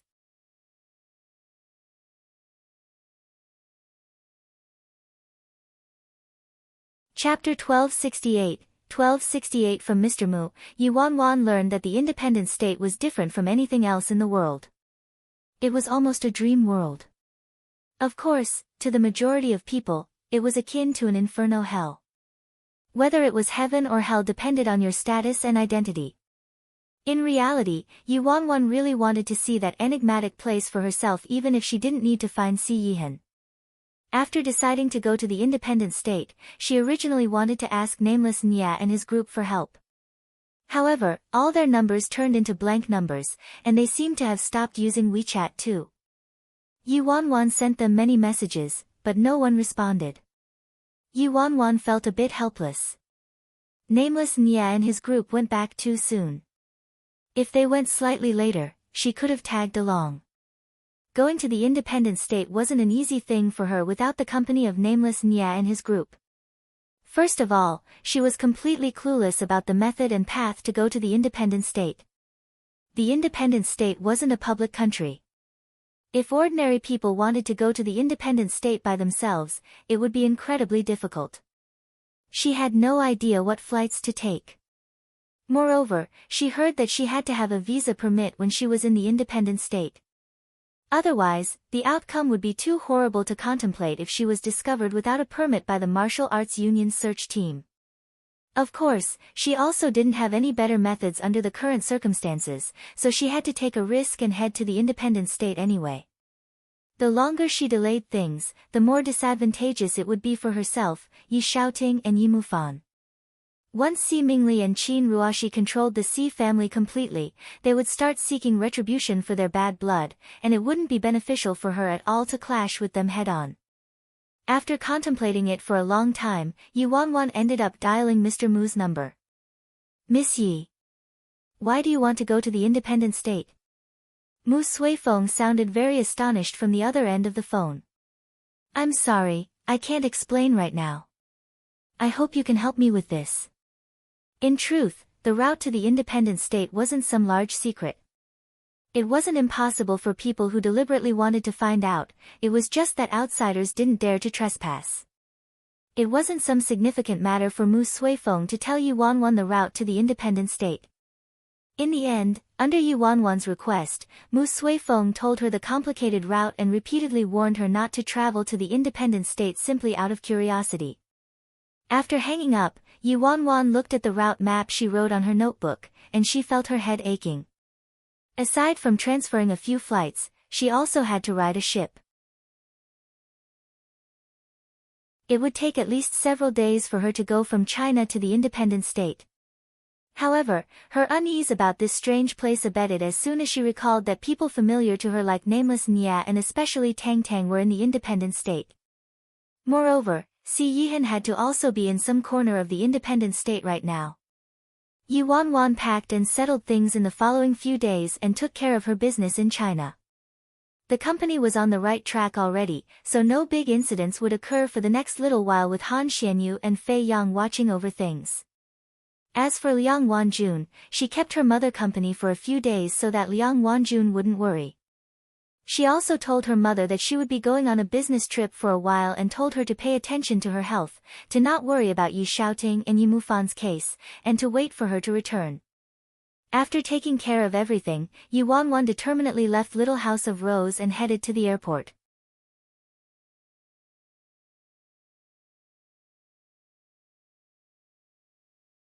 Chapter 1269. On the way to the airport, Yi Wanwan was looking at the scenery outside the window when she detected something amiss. She frowned. "Driver, this isn't the way to the airport, no?" Soon, the taxi turned into the forest on the side. The driver chuckled eerily. "This isn't the road to the airport. It's the road to hell." A chilly glint flickered through Yi Wanwan's eyes. Without waiting for the driver to react, Yi Wanwan opened the back door and jumped out of the car. At the same time, the trunk of the taxi was kicked open from the inside, and two men in black appeared from the trunk. The two men in black were extremely fast and blocked Yi Wanwan within seconds. The driver languidly opened his door and walked toward Yi Wanwan. The taxi driver, as well as those two men in black, looked very unfamiliar. Yi Wanwan had never seen them. "Seemingly sent you?" Yi Wanwan probed with her brows furrowed. The driver snorted at that.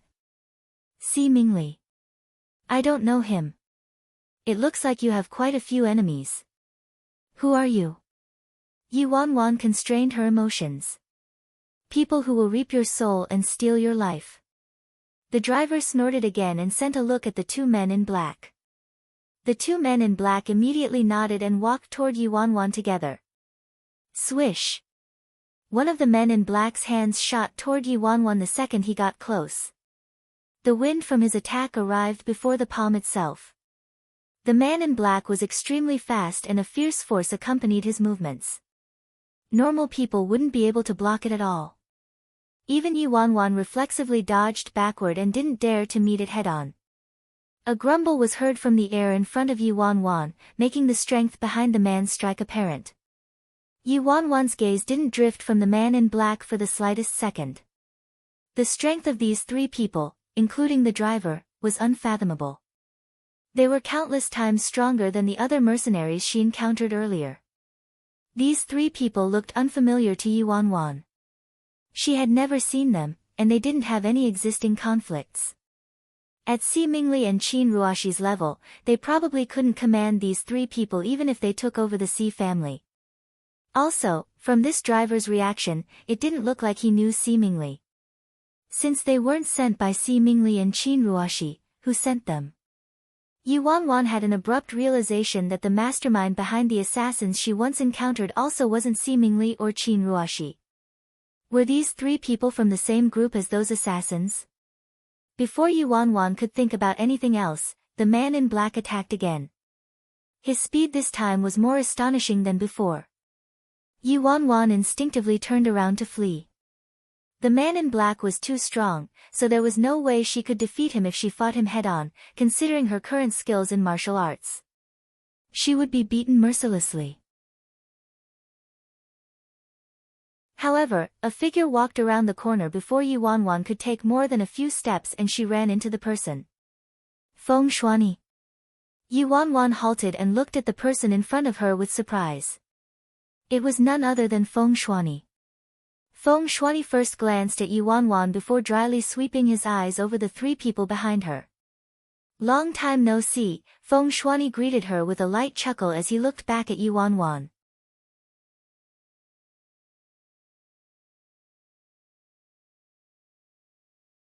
Chapter 1270 As for why Feng Shuani suddenly stopped stuttering, Yuan didn't think too deeply about it in this current situation. She was merely confused about why Feng Shuani was suddenly here as the head captain of the Xi family's hidden guards. Oh. You have helpers? The man dressed as a chauffeur smiled faintly and walked forward. I advise you to refrain from interfering in this matter. It's none of your business. Feng Shuani glanced at the driver but didn't say anything.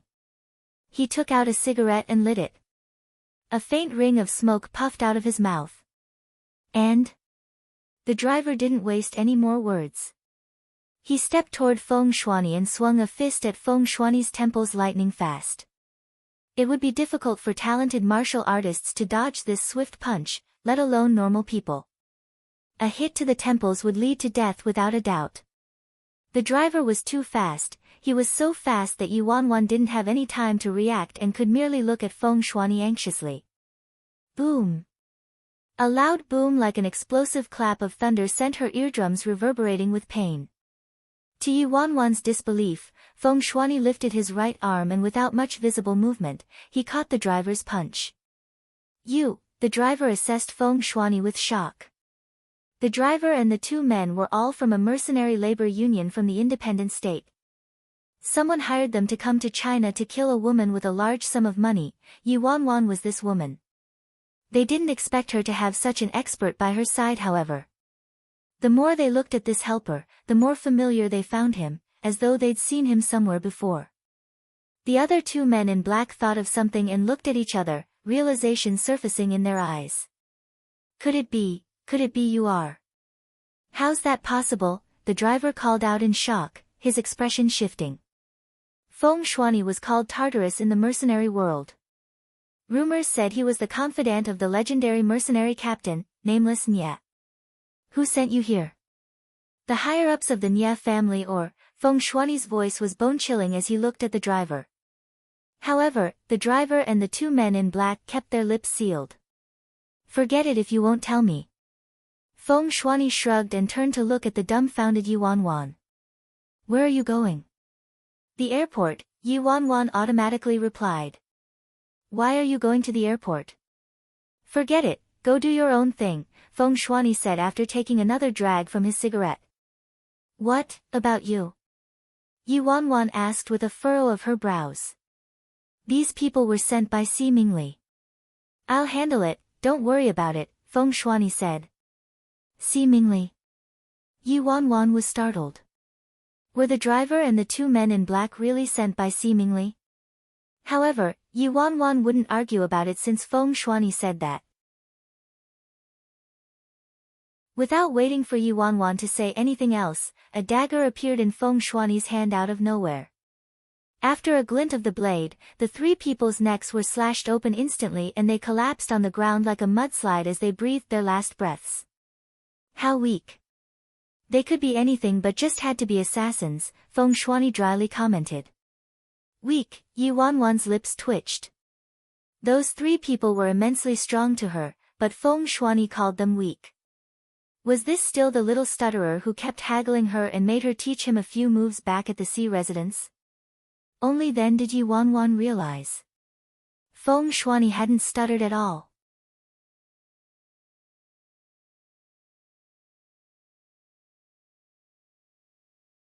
Chapter 1271, Didn't you stutter?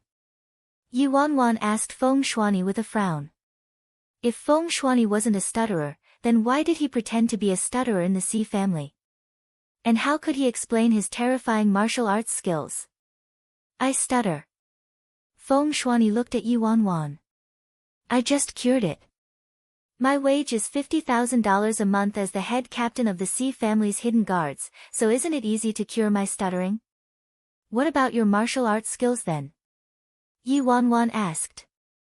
I'm special and gifted, a rare genius in the world. Plus, I worked hard perseveringly, so I finally became an expert.